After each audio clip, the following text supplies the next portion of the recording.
നമസ്കാരം, എല്ലാവർക്കും my mentor PSCയിലേക്ക് സ്വാഗതം. അപ്പോൾ നമ്മൾ ഇന്ന് വന്നിരിക്കുന്നത് ഒരു വളരെ ഇമ്പോർട്ടൻ്റ് ആയ ടോപ്പിക്സുമായിട്ടാണ്. അതായത് കറണ്ട് അഫയേഴ്സ് സെഷൻ. നമ്മുടെ വരാൻ പോകുന്ന എക്സാമുകൾക്ക്, നമ്മുടെ വരാൻ പോകുന്ന ഏറ്റവും പ്രധാനപ്പെട്ട എക്സാമുകൾ നിങ്ങൾക്കറിയാമല്ലോ, യൂണിഫോം പോസ്റ്റുകൾ, ബാക്കി എക്സാമുകൾക്കെല്ലാം ഈ കറണ്ട് അഫയേഴ്സ് സെഷനിലെ ഈ പ്രീവിയസ് ക്വസ്റ്റ്യൻ നിങ്ങൾക്ക് തീർച്ചയായിട്ടും യൂസ് ആവും. നമ്മൾ നേരത്തെ ചെയ്തിട്ടുള്ള വീഡിയോസൊക്കെ നിങ്ങൾ കണ്ടിട്ടുണ്ടാവും. നമ്മുടെ എക്സസൈസ് വീഡിയോ ഒക്കെ ഭയങ്കരമായിട്ട് എന്ത് ചെയ്തു, എല്ലാ കുട്ടികൾക്കും യൂസായി എന്നറിഞ്ഞതിൽ വളരെയധികം സന്തോഷം. അതുപോലെ തന്നെ നമ്മുടെ ഈ കറണ്ട് അഫയേഴ്സ് സെഷനും നിങ്ങൾ തീർച്ചയായിട്ടും കാണുക, നിങ്ങളുടെ ഫ്രണ്ട്സിലേക്ക് ഷെയർ ചെയ്ത് കൊടുക്കുക. ഓക്കെ, നമുക്ക് സ്റ്റാർട്ട് ചെയ്യാം. അപ്പോൾ ഫസ്റ്റ് നമുക്ക് നോക്കാം, ഇപ്പോഴത്തെ ഇന്ത്യയുടെ ധനകാര്യ വകുപ്പ് സഹമന്ത്രി ആരാണ്? ഇത് പ്രീവിയസ് ക്വസ്റ്റ്യൻ ആണ് ചെയ്യുന്നത്, അത് ഓർമ്മയിരിക്കുക. അതിൻ്റെ എക്സ്പ്ലനേഷൻസും ഉണ്ടാകും. ഓക്കെ, അപ്പോൾ സഹമന്ത്രി എന്നൊരു ചോദ്യമാണ് ചോദിച്ചത്, അല്ലേ? ഇതൊരു ക്വസ്റ്റ്യൻ പേപ്പറിൽ ചോദിച്ച ക്വസ്റ്റ്യനാണ്. ഇപ്പോഴത്തെ ഇന്ത്യയുടെ ധനകാര്യ വകുപ്പ് സഹമന്ത്രി ആരാണെന്ന് നമുക്കിതിനകത്ത് ഓരോരുത്തരെയും ജസ്റ്റ് ഒന്ന് നോക്കാം, ശ്രദ്ധിക്കുക. ഓക്കെ, ഫസ്റ്റ് നമുക്കറിയാം നമ്മുടെ മന്ത്രിസഭയിൽ 72 മന്ത്രിമാരുണ്ട്. ബേസ് ആയിട്ടുള്ള കാര്യങ്ങൾ ഞാൻ പറഞ്ഞു പോകും, കുറിച്ചെടുത്ത് പഠിക്കുക. ഓക്കെ, അപ്പോൾ 72 മന്ത്രിമാർ. ഇതിനകത്ത് 3 മന്ത്രിമാരെ തരംതിരിച്ചിട്ടുണ്ട്. അതിനകത്ത് 31 പ്രധാനമന്ത്രി ഉൾപ്പെടെ 31 ക്യാബിനറ്റ് മന്ത്രിമാരും 5 സ്വതന്ത്ര ചുമതലയുള്ള മന്ത്രിമാരും 36 സഹമന്ത്രിമാരുമുണ്ട്. മിനിസ്റ്റർ ഓഫ് സ്റ്റേറ്റ്സ് എന്ന് പറയും. ഇതിനകത്ത് 2 മലയാളികളുണ്ട്. 2 മലയാളികളുള്ളത് എവിടെയാണ്? അത് ഈ 36-നകത്താണ് ഈ 2 മലയാളികളുള്ളത്. ഓക്കെ, അതാരൊക്കെയാണ് ഈ 2 മലയാളികൾ? ഒന്ന് സുരേഷ് ഗോപി, മറ്റൊന്ന് ജോർജ് കുര്യൻ, അല്ലേ? അപ്പോൾ 2 പേരും ഓപ്ഷനിലുണ്ടെങ്കിലും നമ്മുടെ ക്വസ്റ്റ്യൻ ചോദിച്ചിരിക്കുന്നത് ധനകാര്യ സഹമന്ത്രി ആണെന്നാണ്. അത് പിന്നെ നോക്കാം. അപ്പോൾ ഇവിടെ അവർക്ക് 2 മലയാളികളായ സഹമന്ത്രിമാരാണെന്ന് ഓർക്കുക, സുരേഷ് ഗോപി, ജോർജ് കുര്യൻ. സുരേഷ് ഗോപിയുടെ വകുപ്പുകൾ നമുക്കറിയാം ഏതൊക്കെയാണ്? പെട്രോളിയം, പ്രകൃതിവാതകം, ടൂറിസം പഠിക്കണം, പഠിക്കാതെ പോകരുത്. അതുപോലെ ജോർജ് കുര്യൻ നമുക്കറിയാം ന്യൂനപക്ഷം, മൃഗസംരക്ഷണം, ഫിഷറീസ് തുടങ്ങിയ വകുപ്പുകളാണ് അദ്ദേഹത്തിൻ്റെ വകുപ്പുകൾ. ഓർമ്മിക്കുക, ന്യൂനപക്ഷം, ഫിഷറീസ്, ക്ഷീരവികസനം, മൃഗസംരക്ഷണം, ഈ 4 വകുപ്പാണ് ജോർജ് കുര്യൻ. ഇനി ഈ ക്വസ്റ്റിൻ്റെ ആൻസർ ധനകാര്യ വകുപ്പ് സഹമന്ത്രിയാണെന്ന് ചോദിച്ചാൽ ആൻസർ പങ്കജ് ചൗധരി ആണെന്നറിയിക്കുക. പങ്കജ് ചൗധരി, ഇതായിരുന്നു ആൻസർ. അപ്പോൾ ക്ലിയർ ആയിട്ട് മനസ്സിലായല്ലോ, ഈ ഒരു ക്വസ്റ്റ്യൻ മനസ്സിലായല്ലോ. ബാക്കി ക്വസ്റ്റ്യൻസ് ഒക്കെ എന്ത് ചെയ്യാം, നമുക്ക് അടുത്ത ക്വസ്റ്റ്യനിലേക്ക് വരുമ്പോൾ എക്സ്പ്ലെയിൻ ചെയ്ത് പോകാം. ഓക്കെ അല്ലേ? അടുത്ത ക്വസ്റ്റ്യനിലേക്ക് പോകുന്നു. അതിനുമുമ്പ് ഒരു കാര്യം, ഈ ടോപ്പിക്ക് നമ്മൾ യൂട്യൂബിൽ ചെയ്തിട്ടുണ്ട്. ഓക്കെ, ഈ മന്ത്രിസഭ എന്ന ടോപ്പിക്ക് കണ്ടിട്ടില്ലാത്തവർ എന്ത് ചെയ്യുക, അത് കാണുക. മുഴുവനായിട്ടും ചെയ്തിട്ടുണ്ട്. ഓക്കെയാണ്? അടുത്ത ക്വസ്റ്റ്യനിലേക്ക് പോകാം.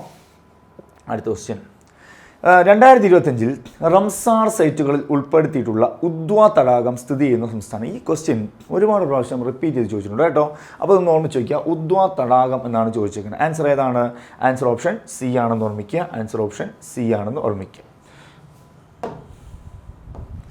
ഓക്കെ, അടുത്ത് ഓർമ്മിക്കാം, ഇന്ത്യയിൽ ഇത് ഒരുപാട് പ്രാവശ്യം എത്ര പ്രാവശ്യം ചോദിച്ചു നമുക്ക് തന്നെ അറിയില്ല, നിങ്ങൾക്കറിയാം. ഓക്കെ, ഇന്ത്യയിൽ ആദ്യമായി യുനെസ്കോയുടെ സാഹിത്യ പദവി സ്വന്തമാക്കിയ നഗരം, സാഹിത്യ നഗരം. നല്ല ക്വസ്റ്റ്യൻ ആണ്.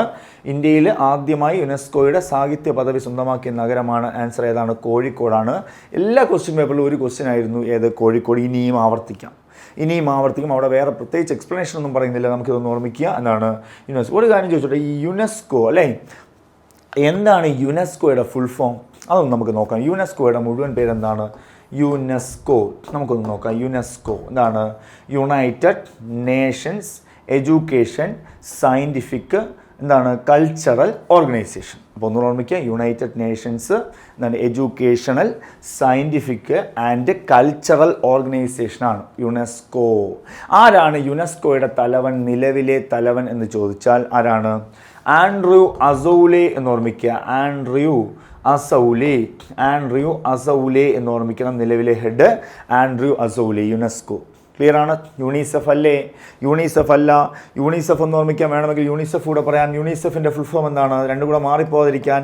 യുണിസെഫിൻ്റെ ഫുൾ ഫോം എന്താണ്? United Nations international children's emergency fund. United Nations international children's emergency fund. Clear ആണോ? കാതറിൻ റസ്സൽ അല്ലേ? ഇതിൻ്റെ തലവനാണ് കാതറിൻ റസ്സൽ എന്നറിയുക. അടുത്ത ക്വസ്റ്റ്യനിലേക്ക് പോകാം നമുക്ക്. അടുത്ത ക്വസ്റ്റ്യൻ, കേരള പുരസ്കാരം 2024 ബന്ധപ്പെട്ട് തെറ്റായ പ്രസ്താവന എഴുതുക. കേരള പുരസ്കാരങ്ങൾ നമുക്കറിയാം, കേരളത്തിൽ നമുക്ക് പത്മ അവാർഡ്സ് നമ്മൾ കേട്ടിട്ടുണ്ടല്ലോ. നമ്മളെല്ലാവരും കേട്ടിട്ടുള്ളതാണ് പത്മ അവാർഡ്സ്. പത്മവിഭൂഷൺ, പത്മഭൂഷൺ, പത്മശ്രീ. അതേ മാതൃകയിൽ സംസ്ഥാന സർക്കാർ ആരംഭിച്ച പുരസ്കാരമാണ് കേരള പുരസ്കാരം. അപ്പോൾ പത്മ പുരസ്കാരങ്ങളുടെ മാതൃകയിൽ സംസ്ഥാന സർക്കാർ ഏർപ്പെടുത്തിയ പുരസ്കാരമാണ് കേരള പുരസ്കാരങ്ങൾ. ഈ കേരള പുരസ്കാരങ്ങളെ പത്മ പോലെ തന്നെ 3ആയിട്ട് ഡിവൈഡ് ചെയ്തിട്ടുണ്ട്. ഏതൊക്കെയാണ്? കേരള ജ്യോതി, കേരളപ്രഭ, കേരളശ്രീ. ഏതൊക്കെയാണ് പറഞ്ഞോ? കേരള ജ്യോതി, കേരളപ്രഭ, കേരളശ്രീ.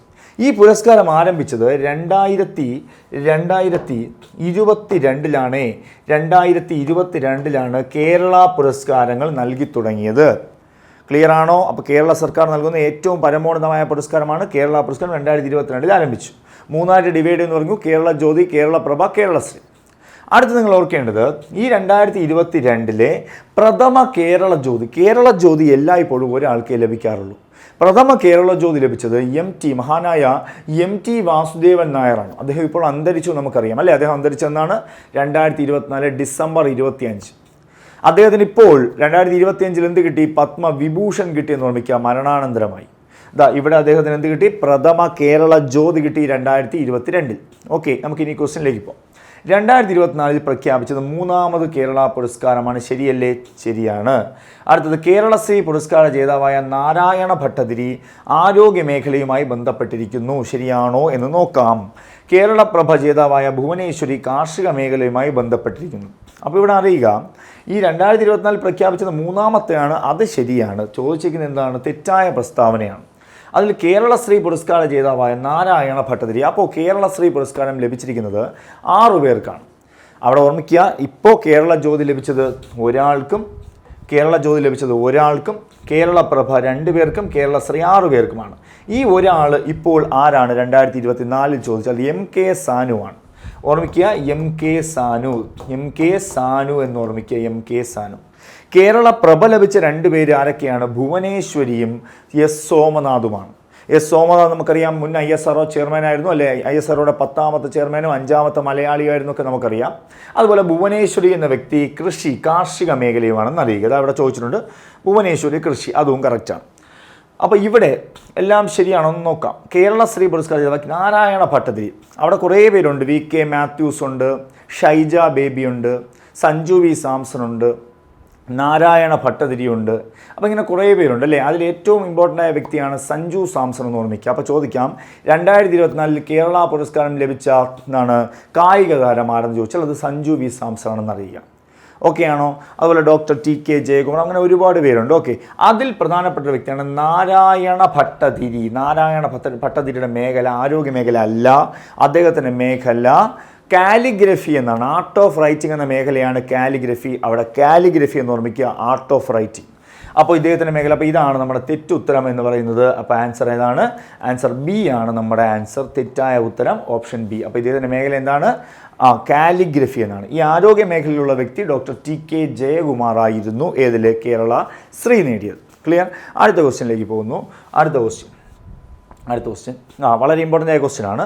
2024 വൈദ്യശാസ്ത്ര നോബൽ പുരസ്കാര ജേതാക്കളെ തിരിച്ചറിയുക. നമുക്കറിയാം, നോബൽ പുരസ്കാരം വളരെ ഇമ്പോർട്ടൻ്റ്. നമുക്കൊരു 5 മിനിറ്റ് കൊണ്ട് ഇത് എക്സ്പ്ലെയിൻ ചെയ്ത് അവസാനിപ്പിക്കണം. ഓക്കെ, നോബൽ പുരസ്കാരത്തിൽ ക്വസ്റ്റ്യൻ ഇല്ലാത്തൊരു ടോപ്പിക് ഇല്ല. നമുക്ക് നോക്കാം.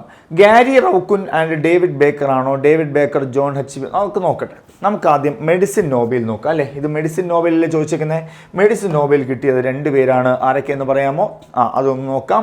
Victor Ambrose. ശ്രദ്ധിക്കുക, വിക്ടർ ആംബ്രോസ് എന്ന് ഓർമ്മിക്കുക. Victor Ambrose USA കാരനാണ്. അതുപോലെ ഗാരി റൗക്കുൻ എന്ന് ഓർമ്മിക്കുക. ഗാരി റൗക്കുൻ. ഈ 2 പേരുമാണ് 2024 എന്ത് കിട്ടിയത്? നോബൽ, വൈദ്യശാസ്ത്ര നോബൽ ലഭിച്ചത്. ഇവർക്ക് എന്തിനാണെന്ന് ചോദിച്ചാൽ മൈക്രോ RNA കണ്ടെത്തൽ എന്ന് ഓർമ്മിക്കുക. Micro RNA. അപ്പം മെഡിസിൻ കിട്ടിയോ? ഇത്ര ഓർമ്മിക്കുക. മൈക്രോ RNA ഓർമ്മിക്കുക. പേര് ഓർമ്മിക്കുക. പേര് മറക്കാതിരിക്കുന്ന ഒരു കാര്യം ചെയ്യാം. മെഡിസിൻ ആണല്ലോ വിക്സ് അല്ലേ? ആ വിക്സ്, ഒരു അമ്മുമ്മ, ഒരു വയ്യാത്ത ഒരു അമ്മുമ്മ എന്ത് ചെയ്യും? മെഡിസിൻ വിക്സ് തേച്ചിട്ട് എന്ത് ചെയ്യുന്നു? സാരിയൊക്കെ കൊടുത്ത് കിടക്കുന്നു ഓർമ്മിച്ചാൽ മതി. അങ്ങനെ ഓർമ്മിച്ചാൽ കിട്ടും നമുക്ക്. വിക്സ് ആൻഡ് സാരി എന്ന് ഓർമ്മിച്ചാൽ ഈ 2 വാക്കും കിട്ടും. അടുത്ത് ഓർമ്മിക്കാം ഫിസിക്സ്, ഭൗതികശാസ്ത്ര നോബൽ കിട്ടിയത് ആർക്കെന്ന് നമുക്ക് നോക്കാം. ഫിസിക്സ് കിട്ടിയത് 2 പേരാണ്. ഒന്ന് ജെഫ്രി E. ഹിൻറ്റൺ എന്നാണ്. ആളുടെ പേര് ജെഫ്രി E. ഹിൻറ്റൺ എന്ന വ്യക്തിയും അതുപോലെ തന്നെ ജോൺ J. ഹോപ്ഫീൽഡ് എന്ന വ്യക്തിയുമാണ്. John J. ഹോപ്ഫീൽഡ്. അപ്പോൾ രണ്ടുപേര് ജെഫ്രി ഹിൻറ്റണും ജോൺ ജെ ഹോപ്ഫീൽഡും മറക്കരുത്. ഷുവർ ക്വസ്റ്റ്യൻ ആണ്, അതുകൊണ്ടാണ് പറയുന്നത്. ഓക്കെ, അവിടെ ഓർമ്മിക്കുക. ഇവരെന്തിനാണ് ജെഫ്രി ഹിൻറ്റൺ HINTON ഹിൻറ്റണും ജോൺ ജെ ഹോപ്ഫീൽഡിനും കൊടുത്തതെന്ന് ചോദിച്ചാൽ അവിടെ ഓർമ്മിക്കേണ്ടത് ആർട്ടിഫിഷ്യൽ ന്യൂറൽ നെറ്റ്വർക്ക് എന്ന് ഓർമ്മിക്കുക. എന്താണ്ടോ ആർട്ടിഫിഷ്യൽ ന്യൂറൽ നെറ്റ്വർക്ക് ഉപയോഗിച്ചുകൊണ്ട് മെഷീൻ ലേണിംഗ് നടപ്പിലാക്കി, ഓർമ്മിച്ചേക്കണം. അടുത്തയിലേക്ക് പോകുന്നു, കെമിസ്ട്രിയിലേക്ക് പോകുന്നു. കെമിസ്ട്രി നോബൽ ലഭിച്ച വ്യക്തികൾ 3 പേരാണ്. ആളുടെ പേര് ഒന്നാമത്തത് എന്താണ്? ഡേവിഡ് ബേക്കർ എന്ന് ഓർമ്മിക്കുക. David Baker. രണ്ടാമത്തെ വ്യക്തിയുടെ പേര് ഡെമിസ് ഹസാബിസ് എന്ന് ഓർമ്മിക്കുക. ഹസാബിസ് എന്ന് ഓർമ്മിക്കുക. മൂന്നാമത്തെ ആളുടെ പേര് ജോൺ എം ജംബർ എന്ന് ഓർമ്മിക്കുക. എന്ന് ഓർമ്മിക്കുക. 3 പേരാണ് ഓർമ്മിക്കുക. David Baker, Demis ഹസാബിസ്, John M jumper. Okay, ഇതിൽ അറിയാമല്ലോ, ഇദ്ദേഹം USA ആണ്, ഇദ്ദേഹം UK ആണ്, ഇദ്ദേഹം USA ആണെന്നൊക്കെ ഓർമ്മിക്കുക. ഒറ്റ കാര്യം, പ്രോട്ടീൻ സിന്തസിസ് എന്ന് ഓർമ്മിക്കാം. പ്രോട്ടീൻ എന്തിനാണ് കൊടുത്തതെന്ന് ചോദിച്ചാൽ പ്രോട്ടീൻ സിന്തസിസിൻ്റെ കണ്ടുപിടുത്തമാണ് പ്രോട്ടീൻ സിന്തസിസ്. 3 പേര് ഓർമ്മിക്കുക. David Baker, Demis ഹസാബിസ്, John M jumper. അവിടെ ഓർമ്മിക്കുക. നമുക്ക് എന്താണ്, ബേക്കറിയിൽ നമ്മൾ പോകുന്നു, നമ്മൾ ബിസ്ക്കറ്റ് ഒക്കെ കിട്ടും അല്ലേ? ബിസ്ക്കറ്റ് എന്ന് എടുക്കാം, ജംസ് എന്ന് എടുക്കാം. അപ്പോൾ ബേക്കറിയിൽ നമുക്ക് ബിസ്ക്കറ്റും ജംസും ഒക്കെ കിട്ടുമെന്ന് ഓർമ്മിച്ചാൽ നല്ല രസമല്ലേ? അപ്പോൾ രസതന്ത്രം അങ്ങനെ എടുക്കാം നമുക്ക്. ഓക്കെ, അപ്പോൾ 3 കിട്ടിയോ? മെഡിസിൻ കിട്ടി, ഫിസിക്സ് കിട്ടി, എന്താണ് കെമിസ്ട്രി കിട്ടി എന്ന് ഓർമ്മിക്കുക. ഫിസിക്സ് മറക്കാതിരിക്കാൻ വേണ്ടി 6 ഒക്കെ അടിക്കില്ലേ ക്രിക്കറ്റ് 6 ബോളിനെ ഹിറ്റ് ചെയ്യണ്ടേ? ഹിൻറ്റൺ ബോളിനെ ഹിറ്റ് ചെയ്യുമ്പോൾ ബോൾ എവിടെ പോയി വീഴണം? ഫീൽഡിന് പുറത്ത് പോയി വീണമെന്ന് ഓർത്താൽ അത് ഹിറ്റ് ആൻഡ് ഫീൽഡ് എന്ന് ഓർത്താൽ ഫിസിക്സ് കിട്ടും. പിന്നെ ഏറ്റവും കൂടുതൽ ചോദിച്ചിട്ടുള്ളതാണ് ഏതാ? സാഹിത്യ നോബൽ ഒരുപാട് പ്രാവശ്യം ചോദിച്ചിട്ടുണ്ട്, ഓർമ്മിക്കുക. സാഹിത്യ നോബൽ നോക്കാം. സാഹിത്യ നോബൽ കിട്ടിയത് ഹാൻ കാങ് എന്ന വ്യക്തിയാണ്. ഇതാണ് ഒരുപാട് പ്രാവശ്യം ചോദിച്ചിട്ടുണ്ട്. ഹാൻ കാങ് സൗത്ത് കൊറിയ ആണെന്ന് അറിയുക. സൗത്ത് കൊറിയ നമുക്കറിയാം നമുക്ക് ഹാൻഡ് ഉണ്ടെങ്കിൽ അല്ലേ സാഹിത്യം എഴുതാൻ സാധിക്കുകയുള്ളൂ. അങ്ങനെ ഓർമ്മിക്കാം. ഹാൻ കാങ് ഓർമ്മിക്കുക. South Korea. ഇവരാണ് 18ാമത് വനിത. സാഹിത്യ നോബൽ നേടുന്ന 18ാമത് വനിത. അതുപോലെ തന്നെ ആദ്യത്തെ ഏഷ്യൻ വനിതയാണ്. സാഹിത്യ നോബൽ നേടുന്ന ആദ്യത്തെ ഏഷ്യൻ വനിത. അതുപോലെ തന്നെ സൗത്ത് കൊറിയയിൽ നിന്നുള്ള ആദ്യ വ്യക്തി കൂടിയാണ് ഹാൻ കാങ് എന്നറിയുക. അവരുടെ ആത്മകഥയുടെ പേര് ദി വൈറ്റ് ബുക്ക് എന്നറിയുക. ഇത് ചോദിച്ചുള്ള ക്വസ്റ്റ്യനാണ്, പ്രീവിയസ് ക്വസ്റ്റ്യനാണ്, ദി വൈറ്റ് ബുക്ക്. അതുപോലെ തന്നെ അറിയേണ്ട ഒരു കാര്യമാണ്, അവരുടെ ഒരു ഇമ്പോർട്ടൻ്റ് കൃതിയാണ് ദി വെജിറ്റേറിയൻ എന്നറിയുക. ദി വെജിറ്റേറിയൻ ഒരു ഇമ്പോർട്ടൻ്റ് കൃതിയാണെന്ന് അറിയുക ഹാൻ കാങ്. അതുപോലെ സമാധാന നോബൽ ലഭിച്ച ഒരു സംഘടനയാണ് നിഹോൻ ഹിഡാൻക്യോ എന്നൊരു സംഘടനയാണ്. ഒരു ജാപ്പനീസ് സംഘടനയാണ്. അതിന് മറ്റൊരു പേര് ഹിബാക്കുഷ അല്ലേ. ജപ്പാനിലെ ഹിരോഷിമ, നാഗസാക്കി അണുബോംബ് സ്ഫോടനത്തെ അതിജീവിച്ചവരുടെ ഒരു സംഘടനയെ പറഞ്ഞ പേരാണ് നിഹോൻ ഹിഡാൻക്യോ, സമാധാനം. അതുപോലെ നമ്മൾ ലാസ്റ്റ് ഓർക്കുന്നു എക്കണോമിക്സ്, സാമ്പത്തിക ശാസ്ത്ര നോബൽ ലഭിച്ചത് ആരെന്ന് നോക്കിയാൽ ആരാണ് സാമ്പത്തിക നോബൽ? ഒന്ന് ജെയിംസ് എ റോബിൻസൺ ആണ്. എന്ന് ഓർമ്മിക്കുക. രണ്ടാമത്തെ ആളുടെ പേര് സൈമൺ ജോൺസൺ എന്ന് ഓർമ്മിക്കുക. മൂന്നാമത്തെ ആളുടെ പേര് ഡേറോൺ അസെമോഗ്ലു എന്ന് ഓർമ്മിക്കുക. ഈ 3 പേരാണ് സണ്ണ് മൂളു എന്ന് ഓർമ്മിച്ചാൽ കിട്ടും. മൂളു എന്ന് ഓർമ്മിച്ചാൽ കിട്ടും. അപ്പോൾ ഡേറോൺ അസെമോഗ്ലു. ഈ 3 പേർക്കുമാണ് സാമ്പത്തിക ശാസ്ത്ര നോബൽ ലഭിച്ചത്. ഓർമ്മിക്കുക. എന്തിനാണെന്ന് ചോദിച്ചാൽ സാമൂഹിക സ്ഥാപനങ്ങളുടെ രൂപപ്പെടലിന് വേണ്ടിയുള്ള കാര്യങ്ങളാണ്. സാമൂഹിക സ്ഥാപനങ്ങളുടെ രൂപപ്പെടലും അഭിവൃദ്ധിയും വിവിധ രാജ്യങ്ങൾക്കിടയിലെ സാമ്പത്തിക അസമത്വവും. അപ്പോൾ ഇതാണ് നോബൽ പ്രൈസ്. ഇത്രയും നിങ്ങൾ പഠിച്ചിട്ട് പോവുക. നിങ്ങളുടെ കയ്യിൽ കണ്ടന്റ് ഉണ്ടെങ്കിൽ നിങ്ങൾ നന്നായിട്ട് പഠിച്ചിട്ട് പോവുക. നമ്മുടെ വീഡിയോസൊക്കെ കാണുക. ഓക്കെ, അടുത്ത ക്വസ്റ്റ്യനിലേക്ക് പോകുന്നു. അപ്പോൾ ഇതിൻ്റെ ആൻസർ വൈദ്യശാസ്ത്ര നോബൽ ഏതൊക്കെയാണ്? വിക്ടർ ആംബ്രോസും ഗാരി റൗക്കുനും അല്ലെ. ഓപ്ഷൻ സി അല്ലേ വരുന്നത്? വിക്ടർ ആംബ്രോസ്, ഗാരി റൗക്കുൻ. അടുത്ത ക്വസ്റ്റ്യനിലേക്ക് പോകുന്നു. അടുത്ത ക്വസ്റ്റ്യൻ, 2024 നടന്ന ലോക്സഭാ തെരഞ്ഞെടുപ്പിൽ വിജയിച്ച കേരളത്തിൽ നിന്നുള്ള MP-മാരും മണ്ഡലങ്ങളും ചുവടെ തന്നിരിക്കുന്നു. ശരിയായ ജോഡി ഏതൊക്കെയാണ്? അതിൽ നമുക്കറിയാം 20ഓളം സീറ്റുകൾ അല്ലേ. കേരളത്തിൽ 20ഓളം മണ്ഡലങ്ങളുണ്ട്. അതിൽ വിജയിച്ച MP-മാർ ആരൊക്കെയെന്ന് നമുക്ക് നോക്കാം. നമുക്കിതിനകത്ത് വിജയിച്ച എങ്ങനെയൊക്കെയാണ്? 18 അല്ലെ UDFന് 18 സീറ്റും, ഒരു LDF സീറ്റും, ഒരു BJP സീറ്റുമാണ്, NDA സീറ്റ്. അപ്പോൾ ഇതിനകത്ത് നോക്കാം. പത്തനംതിട്ടയിൽ ആൻറ്റോ ആൻ്റണി എന്ന വ്യക്തിയാണ് ജയിച്ചതെന്നാണോ? കോട്ടയത്ത് ബെന്നി ബെഹനാനാണോ? പാലക്കാട് VK ശ്രീകണ്ഠനാണോ? ആലത്തൂർ K രാധാകൃഷ്ണനാണോ? ശരി ഉത്തരം നമുക്ക് നോക്കാം. അപ്പോൾ ഇതിനകത്ത് ഏതാണ് ഇതിൻ്റെ ശരി ഉത്തരമെന്ന് നോക്കാം. ആദ്യം നോക്കാം പത്തനംതിട്ട. നമുക്ക് പത്തനംതിട്ടയിൽ തീർച്ചയായിട്ടും ആര് തന്നെയാണ് പത്തനംതിട്ടയിൽ ജയിച്ചത്? ആൻറ്റോ ആൻ്റണി തന്നെയാണ്. അത് ശരി ഉത്തരമാണ്, ആൻറ്റോ ആൻ്റണി. കോട്ടയത്ത് ബെന്നി ബെഹനാൻ അല്ല. കോട്ടയത്ത് ജനിച്ചത് ആരാണ്? അത് ഫ്രാൻസിസ് അല്ലേ. കോട്ടയത്ത് ജനിച്ചത് ആരാണ്? ഫ്രാൻസിസ് ആണെന്നറിയുക. അപ്പോൾ ഇവിടെ ആരാണ്? ബെന്നി ബെഹനാൻ അല്ല. ഓർമ്മിക്കാമോ? അപ്പോൾ കോട്ടയം ഈ ബെന്നി ബെഹനാൻ തെറ്റുത്തരം. അപ്പോൾ ബെന്നി ബെഹനാൻ എവിടെയെന്ന് ചോദിച്ചാൽ ചാലക്കുടിയാണെന്നറിയുക. ഓക്കെ ആണോ? അപ്പോൾ ബെന്നി ബെഹനാൻ എവിടെയാണ്? ചാലക്കുടി ആണെന്നറിയുക. അപ്പോൾ ഇതൊന്ന് മാറ്റിക്കോണം, ഇത് തെറ്റുത്തരമാണ്. ബെന്നി ബെഹനാൻ ആൻസറായിട്ട് വരണമെങ്കിൽ സ്ഥലം ചാലക്കുടി വരണം. ഇനി പാലക്കാട്, അവിടെ വി കെ ശ്രീകണ്ഠൻ, അത് ശരി ഉത്തരം തന്നെയാണ്. പാലക്കാട് വി കെ ശ്രീകണ്ഠനാണ്. അതുപോലെ ആലത്തൂർ നമുക്കറിയാം LDF സ്ഥാനാർത്ഥി ആരാണ്? മുൻ മന്ത്രിയായിരുന്ന കെ രാധാകൃഷ്ണനാണെന്നറിയുക. കെ രാധാകൃഷ്ണനാണ്, അദ്ദേഹമാണ് വിജയിച്ചതെന്നറിയുക. അതുപോലെ തിരുവനന്തപുരം ശശി തരൂരാണെന്നറിയാം അല്ലേ. ആറ്റിങ്ങൽ അടൂർ പ്രകാശാണെന്നറിയാം. അതുപോലെ ആലപ്പുഴ KC വേണുഗോപാലാണ്. പത്തനംതിട്ട ആൻറ്റോ ആൻ്റണി. കോട്ടയം ഫ്രാൻസിസ് ജോർജ്. അതുപോലെ ഇടുക്കി ഡീൻ കുര്യാക്കോസ്. എറണാകുളം ഹൈബി ഈഡൻ. തൃശ്ശൂർ സുരേഷ് ഗോപി. ചാലക്കുടി ബെന്നി ബെഹനാൻ. മലപ്പുറം നമുക്കറിയാം, മലപ്പുറം ആരാണ്? ET മുഹമ്മദ് ബഷീർ. അതുപോലെ പൊന്നാനി അബ്ദുസമദ് സമദാനി. പാലക്കാട് ഇതാ പറഞ്ഞു ആരാണ്? വി കെ ശ്രീകണ്ഠൻ. അതുപോലെ വടകര ഷാഫി പറമ്പിൽ. ആലത്തൂർ കെ രാധാകൃഷ്ണൻ. കണ്ണൂർ കെ സുധാകരൻ. വയനാട് രാഹുൽ ഗാന്ധിയാണ് ആദ്യം വിജയിച്ചത്, അതിനുശേഷം അദ്ദേഹം മാറി അല്ലേ, അദ്ദേഹം പോയപ്പോൾ പിന്നെ അവിടെ വിജയിച്ചത് പ്രിയങ്ക ഗാന്ധിയാണ്. അതൊന്ന് മനസ്സിൽ വെച്ചേക്കുക. രാഹുൽ ഇപ്പം നിലവിൽ പ്രിയങ്ക ഗാന്ധി. അതുപോലെ കാസർഗോഡ് രാജ്മോഹൻ ഉണ്ണിത്താൻ. അപ്പോൾ ഇത് ഓർമ്മിച്ച് വയ്ക്കുക, ഇമ്പോർട്ടൻ്റ് ആണ്. ഈ 20 സീറ്റുകളും ഓർമ്മിക്കുക. അടുത്ത സീറ്റിലേക്ക് പോകുന്നു, അടുത്തൊരു ക്വസ്റ്റ്യനിലേക്ക് പോകുന്നു. അടുത്ത ക്വസ്റ്റ്യൻ വീണ്ടും ആ ക്വസ്റ്റ്യനാണ്. തന്നിരിക്കുന്ന എന്താണ് പ്രസ്താവനയിൽ നിന്നും ശരിയായ ഉത്തരം. 2024 ഭൗതികശാസ്ത്ര നോബൽ പുരസ്കാരം ലഭിച്ചത് ആരെന്ന് പറയൂ? ജോൺ ജെ ഹോപ്പ് ഫീൽഡില്ലേ ശരിയാണ്. കമ്പ്യൂട്ടേഷണൽ പ്രോട്ടീൻ ഡിസൈൻ എന്ന മേഖലയ്ക്കാണ് ഭൗതികശാസ്ത്ര നോബൽ. അല്ലല്ലോ, ഈ പ്രോട്ടീൻ എന്ന വാക്ക് വന്നത് പ്രോട്ടീൻ എന്തിനാണ് കൊടുത്തത്? രസതന്ത്ര നോബലിനാണ്. അപ്പോൾ ഇവിടെ കിട്ടിയത് ആർട്ടിഫിഷ്യൽ ന്യൂറൽ നെറ്റ്വർക്കിനാണ് എന്ത് കിട്ടിയത്? ഭൗതികശാസ്ത്ര നോബൽ. അപ്പോൾ 1 ശരിയും 2 തെറ്റുന്ന ഉത്തരമാണ് ഇവിടെ വരേണ്ടത് അല്ലേ. അപ്പോൾ ഇവിടെ ഓപ്ഷനിൽ നമുക്ക് ഏതുണ്ട്? 1 ശരിയെന്ന ഓപ്ഷനുണ്ട്. അപ്പോൾ ആൻസർ B ആണ് ശരി ഉത്തരമെന്നറിയുക. ഓപ്ഷൻ B ആണ് ശരി ഉത്തരമെന്നറിയുക. Option B. അടുത്ത ക്വസ്റ്റ്യനിലേക്ക് പോകുന്നു. അടുത്ത ക്വസ്റ്റ്യൻ എന്താണ്? 2000 വീണ്ടും അത് തന്നെ ചോദിച്ചിരിക്കുന്നത് അല്ലേ. ഭൗതിക നോബൽ പുരസ്കാരം ലഭിച്ച വ്യക്തികളിൽ ഒരാളാണ് ജോൺ ജെ ഹോപ്ഫീൽഡ്. അതുപോലെ 2024 കേരള ജ്യോതി പുരസ്കാരം ചെയ്തത് MK സാനുവാണ്. കേരള പ്രഭ ലഭിച്ചത് സോമനാഥും TK ജയകുമാറുമാണ്. 2024 കേരളശ്രീ ലഭിച്ചത് നാരായണ ഭട്ടതിരി, മേഖല കാലിഗ്രഫിയാണ്. അപ്പോൾ ഇതിൽ തെറ്റായ ഉത്തരം ഓപ്ഷൻ C ആണ്. ബാക്കിയൊക്കെ നമ്മൾ പഠിച്ചതാണ്. ഇവിടെ S സോമനാഥും കൂടെ ആര് വരണം? ഭുവനേശ്വരി വരണം അല്ലേ. ഇത് നമ്മൾ പഠിച്ച ടോപ്പിക്കാണ്, നിങ്ങൾക്കറിയാം. ഭുവനേശ്വരി. TK ജയകുമാർ വരണമെങ്കിൽ അത് കേരളശ്രീ ആയിരിക്കണമായിരുന്നു. അപ്പോൾ ഇതിൻ്റെ ഉത്തരം ഓപ്ഷൻ C ആണ്. 2, 3. അതുപോലെ തന്നെ 2 നോക്കി. 2024 കേരള ജ്യോതി പുരസ്കാര ജേതാവ് MK സാനുവാണ്. അപ്പോൾ അതെന്താണ്? അത് ശരിയാണ്. നമ്മൾ ആൻസർ 3 അല്ലേ? C അല്ലേ ആൻസർ? ഓക്കെ. അപ്പോൾ നമ്മുടെ ആൻസർ C ആണ്. കാരണം 3 ആണ് തെറ്റ്, ബാക്കിയൊക്കെ ശരിയല്ലേ അല്ലേ. നമ്മൾ ബാക്കിയെല്ലാം പഠിച്ചതാണ്. അടുത്ത ക്വസ്റ്റ്യനിലേക്ക് പോവാം. ഓക്കെ, അടുത്ത ക്വസ്റ്റ്യൻ. അജണ്ട 2030 എന്തുമായി ബന്ധപ്പെട്ടിരിക്കുന്നു?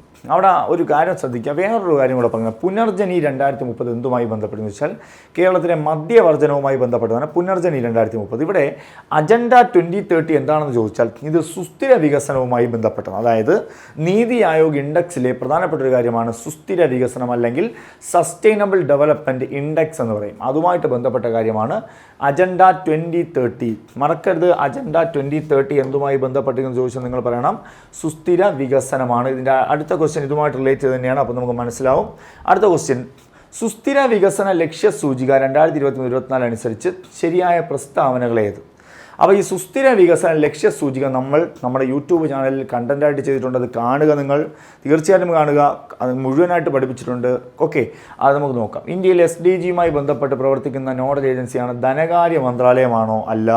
നോഡൽ ഏജൻസി സസ്റ്റൈനബിൾ ഡെവലപ്മെൻറ്റ് ഗോളുമായി ബന്ധപ്പെട്ട് ഇന്ത്യയിൽ പ്രവർത്തിക്കുന്ന ഏജൻസിയാണ്. ഏതാണ്? അത് നീതി ആയോഗ് ആണെന്നറിയുക. ഏതാണ്? നീതി ആയോഗ്. ഇനി 2023-24 കാലഘട്ടത്തിൽ 17 സുസ്ഥിര വികസന ലക്ഷ്യങ്ങളുടെ സൂചികയാണ് ഇന്ത്യ പുറത്തുവിട്ടത് എന്ന് ഓർമ്മിക്കുക. അതായത് 17 ലക്ഷ്യങ്ങളാണുള്ളതെങ്കിലും ഇന്ത്യ പുറത്തുവിട്ടത് 16 എണ്ണമാണെന്ന് അറിയുക. അത് ഞാൻ അതിൽ പഠിപ്പിച്ചിട്ടുണ്ട്, നിങ്ങൾ ആ ടോപ്പിക് ഒന്ന് കാണണേ. അപ്പോൾ 17 സൂചിക അല്ല, 16 സൂചികളാണെന്ന് അറിയുക. അപ്പോൾ ഇത് തെറ്റായ ഓപ്ഷനാണെന്ന് അറിയുക. ഇതും തെറ്റായ ഓപ്ഷനാണെന്ന് അറിയുക. ഓക്കെ അല്ലേ? അടുത്തത് STG ഇൻഡെക്സ് 2020-2024 ഒന്നാം സ്ഥാനം കരസ്ഥമാക്കിയ കേരളത്തിനും ഉത്തരാഖണ്ഡിനും 79 പോയിന്റ് വീതമാണ് ലഭിച്ചത്. അപ്പോൾ ഈ സുസ്ഥിര വികസന സൂചികയിൽ ഒന്നാം സ്ഥാനം നേടിയ സംസ്ഥാനം കേരളമാണെന്നറിയാം. അതിനോടൊപ്പം ഇപ്പോൾ ആരാണ്? ഉത്തരാഖണ്ഡും വന്നു. രണ്ടുപേർക്കും 79 പോയിന്റ് തന്നെയാണ്. അപ്പോൾ ആൻസർ സി ആണ്, അല്ലെ ആൻസർ 3 ആണ് ശരി ഉത്തരമെന്നറിയുക, നമ്മൾ അറിയുക. അപ്പോൾ ഓപ്ഷൻ സി ആണ് 3 മാത്രം ശരി എന്നാണ് ആൻസർ. ഓപ്ഷൻ ബി 3 മാത്രം ശരി. അടുത്ത ക്വസ്റ്റ്യനിലേക്ക് പോകുന്നു. അടുത്ത ക്വസ്റ്റ്യൻ സ്പെയ്ഡെക്സ് ദൗത്യവുമായി ബന്ധപ്പെട്ട് തെറ്റായ പ്രസ്താവന ഏതാണ്? നമ്മൾ ISROയുമായി ബന്ധപ്പെട്ട് പ്രധാനപ്പെട്ട ടോപ്പിക്കാണ് സ്പെയ്ഡെക്സ് എന്നറിയാം. അപ്പോൾ ഈ സ്പെയ്ഡെക്സുമായി ബന്ധപ്പെട്ട് തെറ്റായ പ്രസ്താവന ചോദിക്കുമ്പോൾ എന്താണ് സ്പെയ്ഡെക്സിൻ്റെ ഫുൾ ഫോം എന്ന് നോക്കാം. സ്പേസ് ഡോക്കിംഗ് എക്സ്പെരിമെൻ്റ് എന്നാണ് സ്പെയ്ഡെക്സിൻ്റെ പൂർണ്ണ രൂപം. ശരി തന്നെയാണ്, തീർച്ചയായിട്ടും ശരി തന്നെയാണ്. ഇതിൻ്റെ കണ്ടന്റ് നമ്മൾ യൂട്യൂബിൽ ചെയ്തിട്ടുണ്ട്, കാണുക. അതുപോലെ 2024 ഡിസംബർ 30 വിക്ഷേപിച്ചത്. ശരി ഉത്തരം തന്നെയാണ്. 2024 ഡിസംബർ 30 തന്നെയാണ് വിക്ഷേപിച്ചത്. വിക്ഷേപണ വാഹനം ഏതെന്ന് ഇവിടെ തന്നിട്ടുണ്ട്. ഏതാണ്? PSLV-C 59 ആണോ എന്ന് നമ്മൾ നോക്കണം. അതുപോലെ സ്പെയ്ഡെക്സ് സാങ്കേതിക വിദ്യ സ്വന്തമായുള്ള 4ാമത്തെ രാജ്യമാണ് ഇന്ത്യ എന്നൊരു ഓപ്ഷൻ ഉണ്ട്. ശരി തന്നെയാണ്. സ്പെയ്ഡെക്സ് സ്വന്തമായുള്ള 4ാമത്തെ രാജ്യം തന്നെയാണ് ഇന്ത്യ. ആർക്കൊക്കെ? അമേരിക്കയ്ക്കും ചൈനയ്ക്കും റഷ്യയ്ക്കും ശേഷം ഇന്ത്യ 4ാം സ്ഥാനമാണെന്ന് തന്നെ അറിയുക. അപ്പോൾ വിക്ഷേപണ വാഹനമാണ് നമുക്കിവിടെ ഒരു തർക്ക വിഷയം വരുന്നത്. അപ്പോൾ തെറ്റായ പ്രസ്താവന ചോദിച്ചാൽ ആൻസർ ഡി ആണ് തെറ്റുത്തരം. കാരണം ഇവിടുത്തെ വിക്ഷേപണ വാഹനം PSLV-C എത്ര വരണം? 60 വരണം. 59 വരികയാണെങ്കിൽ എൻ്റെ ആൻസർ പ്രോബ 3 എന്ന് പഠിക്കേണ്ടി വരും. പ്രോബ 3.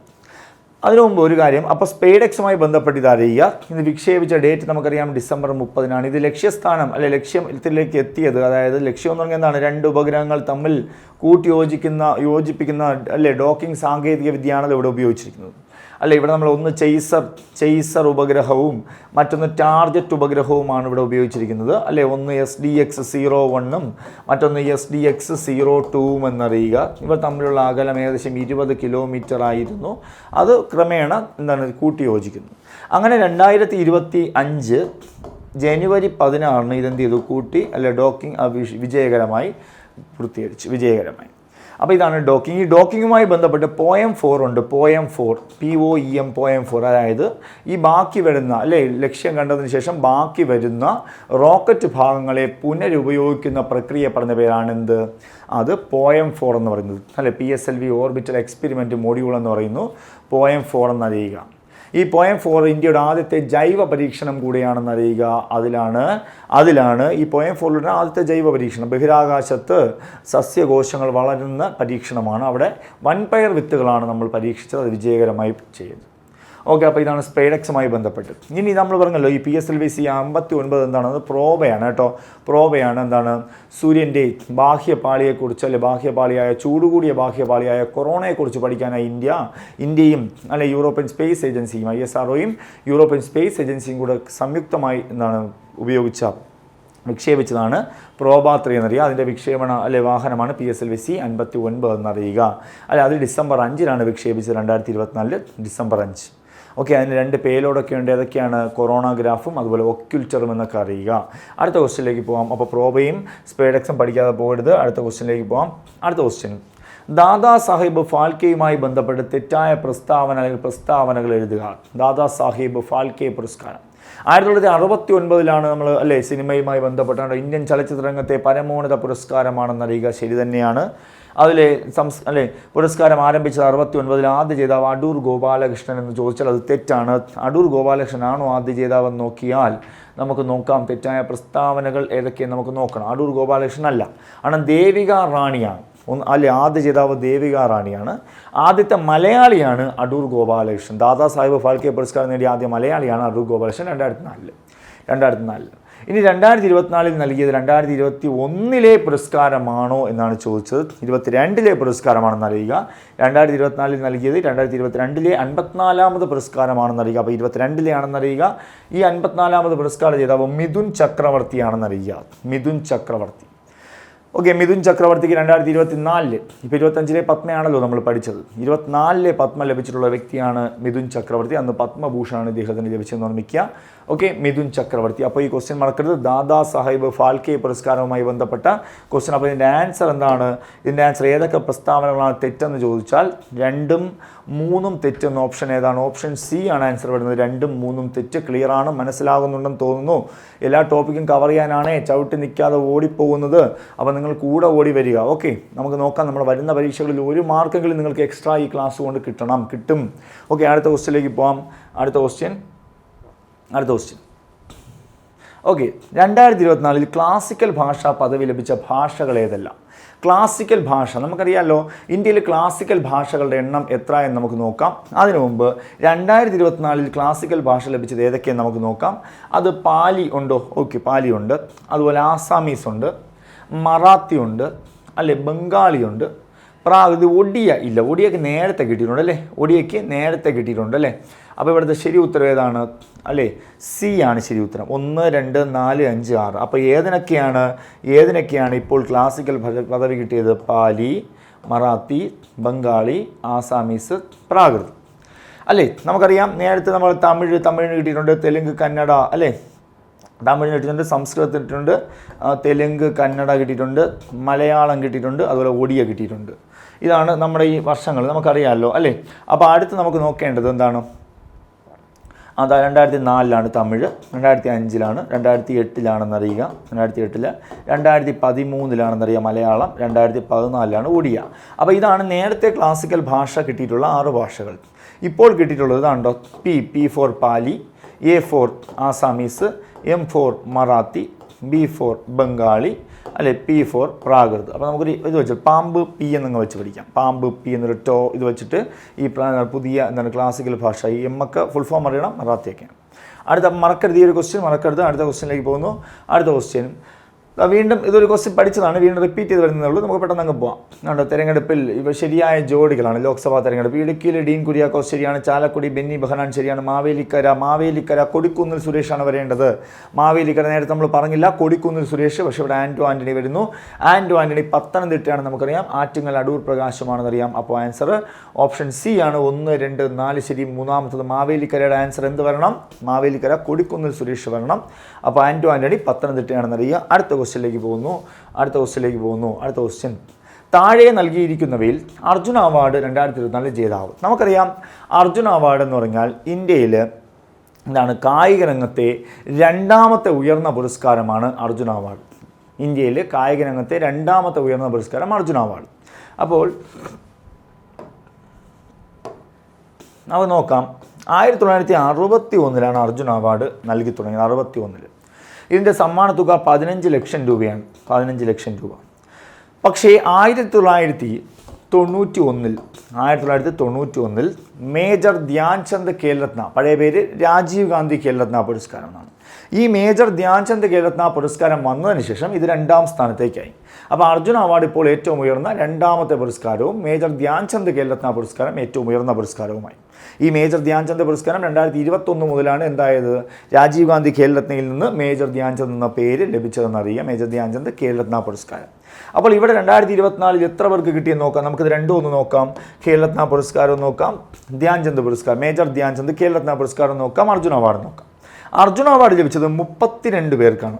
അർജുന അവാർഡ് 2024 ലഭിച്ചത് 32 പേർക്കാണ്. ഇതിൽ പാരാ ഒളിമ്പിക്സിലുമുള്ള ധാരാളം പേര് ഇതിനകത്തുണ്ട് എന്നറിയുക. അതിൽ നമുക്ക് നോക്കാനുള്ളത് അതിനകത്തുള്ള ജേതാവാർഡെന്നാണ് ചോദിച്ചാൽ അതിഥി ഗോപിചന്ദാണോ, സജൻ പ്രകാശാണോ, ഇഷാ സിംഗ് ആണോ, മഞ്ജുഷ കൻവാർ ആണോ എന്നൊക്കെ ചോദിച്ചിട്ടുണ്ട്. നമുക്ക് തീർച്ചയായിട്ടും ഈ 32-നകത്ത് ഒരേ ഒരു മലയാളിയേ ഉള്ളൂ. അതാരാണ്? സജൻ പ്രകാശ്, നീന്തൽ താരം സജൻ പ്രകാശ്. തീർച്ചയായിട്ടും 2024 അർജുന അവാർഡ് നേടിയ ഏക മലയാളി നീന്തൽ താരം സജൻ പ്രകാശ്. അദ്ദേഹത്തിന് ഇപ്പോൾ പോലീസിലൊക്കെ അല്ലേ ജോലി കിട്ടിയെന്നൊക്കെ അറിയുക. അപ്പോൾ അതൊക്കെ ഓർമ്മിക്കുക. ഇനി ഖേൽരത്നയിലേക്ക് വരികയാണെങ്കിൽ ഖേൽരത്ന പുരസ്കാരം 1991 വന്നത്. ആദ്യ ജേതാവ് വിശ്വനാഥനാണെന്ന് നമുക്കറിയാം അല്ലേ? ആദ്യ ജേതാവ് വിശ്വനാഥനാണ്. ഇതിനകത്ത് എത്ര പേർക്ക് ഖേൽരത്ന പുരസ്കാരം കിട്ടിയിട്ടുണ്ട് എന്ന് ചോദിച്ചാൽ ഖേൽരത്ന പുരസ്കാരം കിട്ടിയിട്ടുണ്ടെന്ന് ചോദിച്ചാൽ എത്ര പേർക്ക് നല്ല എത്ര ക്രിക്കറ്റ് താരങ്ങൾ കിട്ടിയിട്ടുണ്ടെന്ന് ചോദിച്ചാൽ എത്ര പേർക്കാ? സച്ചിൻ ടെണ്ടുൽക്കർ ഒരു പരീക്ഷയ്ക്ക് ചോദിച്ചിട്ടുണ്ട്. എത്ര ക്രിക്കറ്റ് താരങ്ങൾ? സച്ചിൻ ടെണ്ടുൽക്കർ കിട്ടിയിട്ടുണ്ട്, ധോണി കിട്ടിയിട്ടുണ്ട്, കോഹ്ലി കിട്ടിയിട്ടുണ്ട്, രോഹിത് ശർമ്മ കിട്ടിയിട്ടുണ്ട്, അതുപോലെ മിത്താലി രാജ് വനിതാ ക്രിക്കറ്റ് താരം.